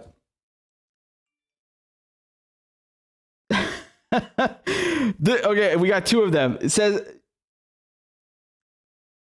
Jean says for making an OnlyFans, and then they said put these political videos or these politics videos on OnlyFans. Maybe we could do that. It's just, you know, a compilation of me yelling or something like that. I think we had a contest once. I said, like, if we get to the GoFundMe goal by the end of the night, that I would make an OnlyFans for political purposes, of course. And I don't think we hit it that night, but we did very soon after. And so I think that's just a testament to how sweet you guys are, and I appreciate you very much. And with that said,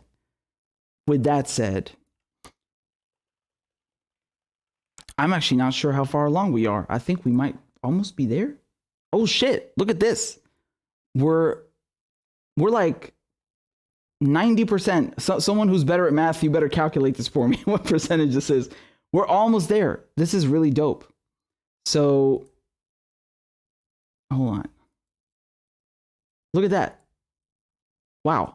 We're right on the cusp, on the verge of hitting that awesome goal. So thank you so much for donating. I appreciate you guys. All right. It's peace out from me. It's buenas noches, and have a good night, a good evening, good morning, wherever you are. And the segments will be up very soon. So thank you very much, guys. All right. Take care. I love you. Ma salame. Bye bye.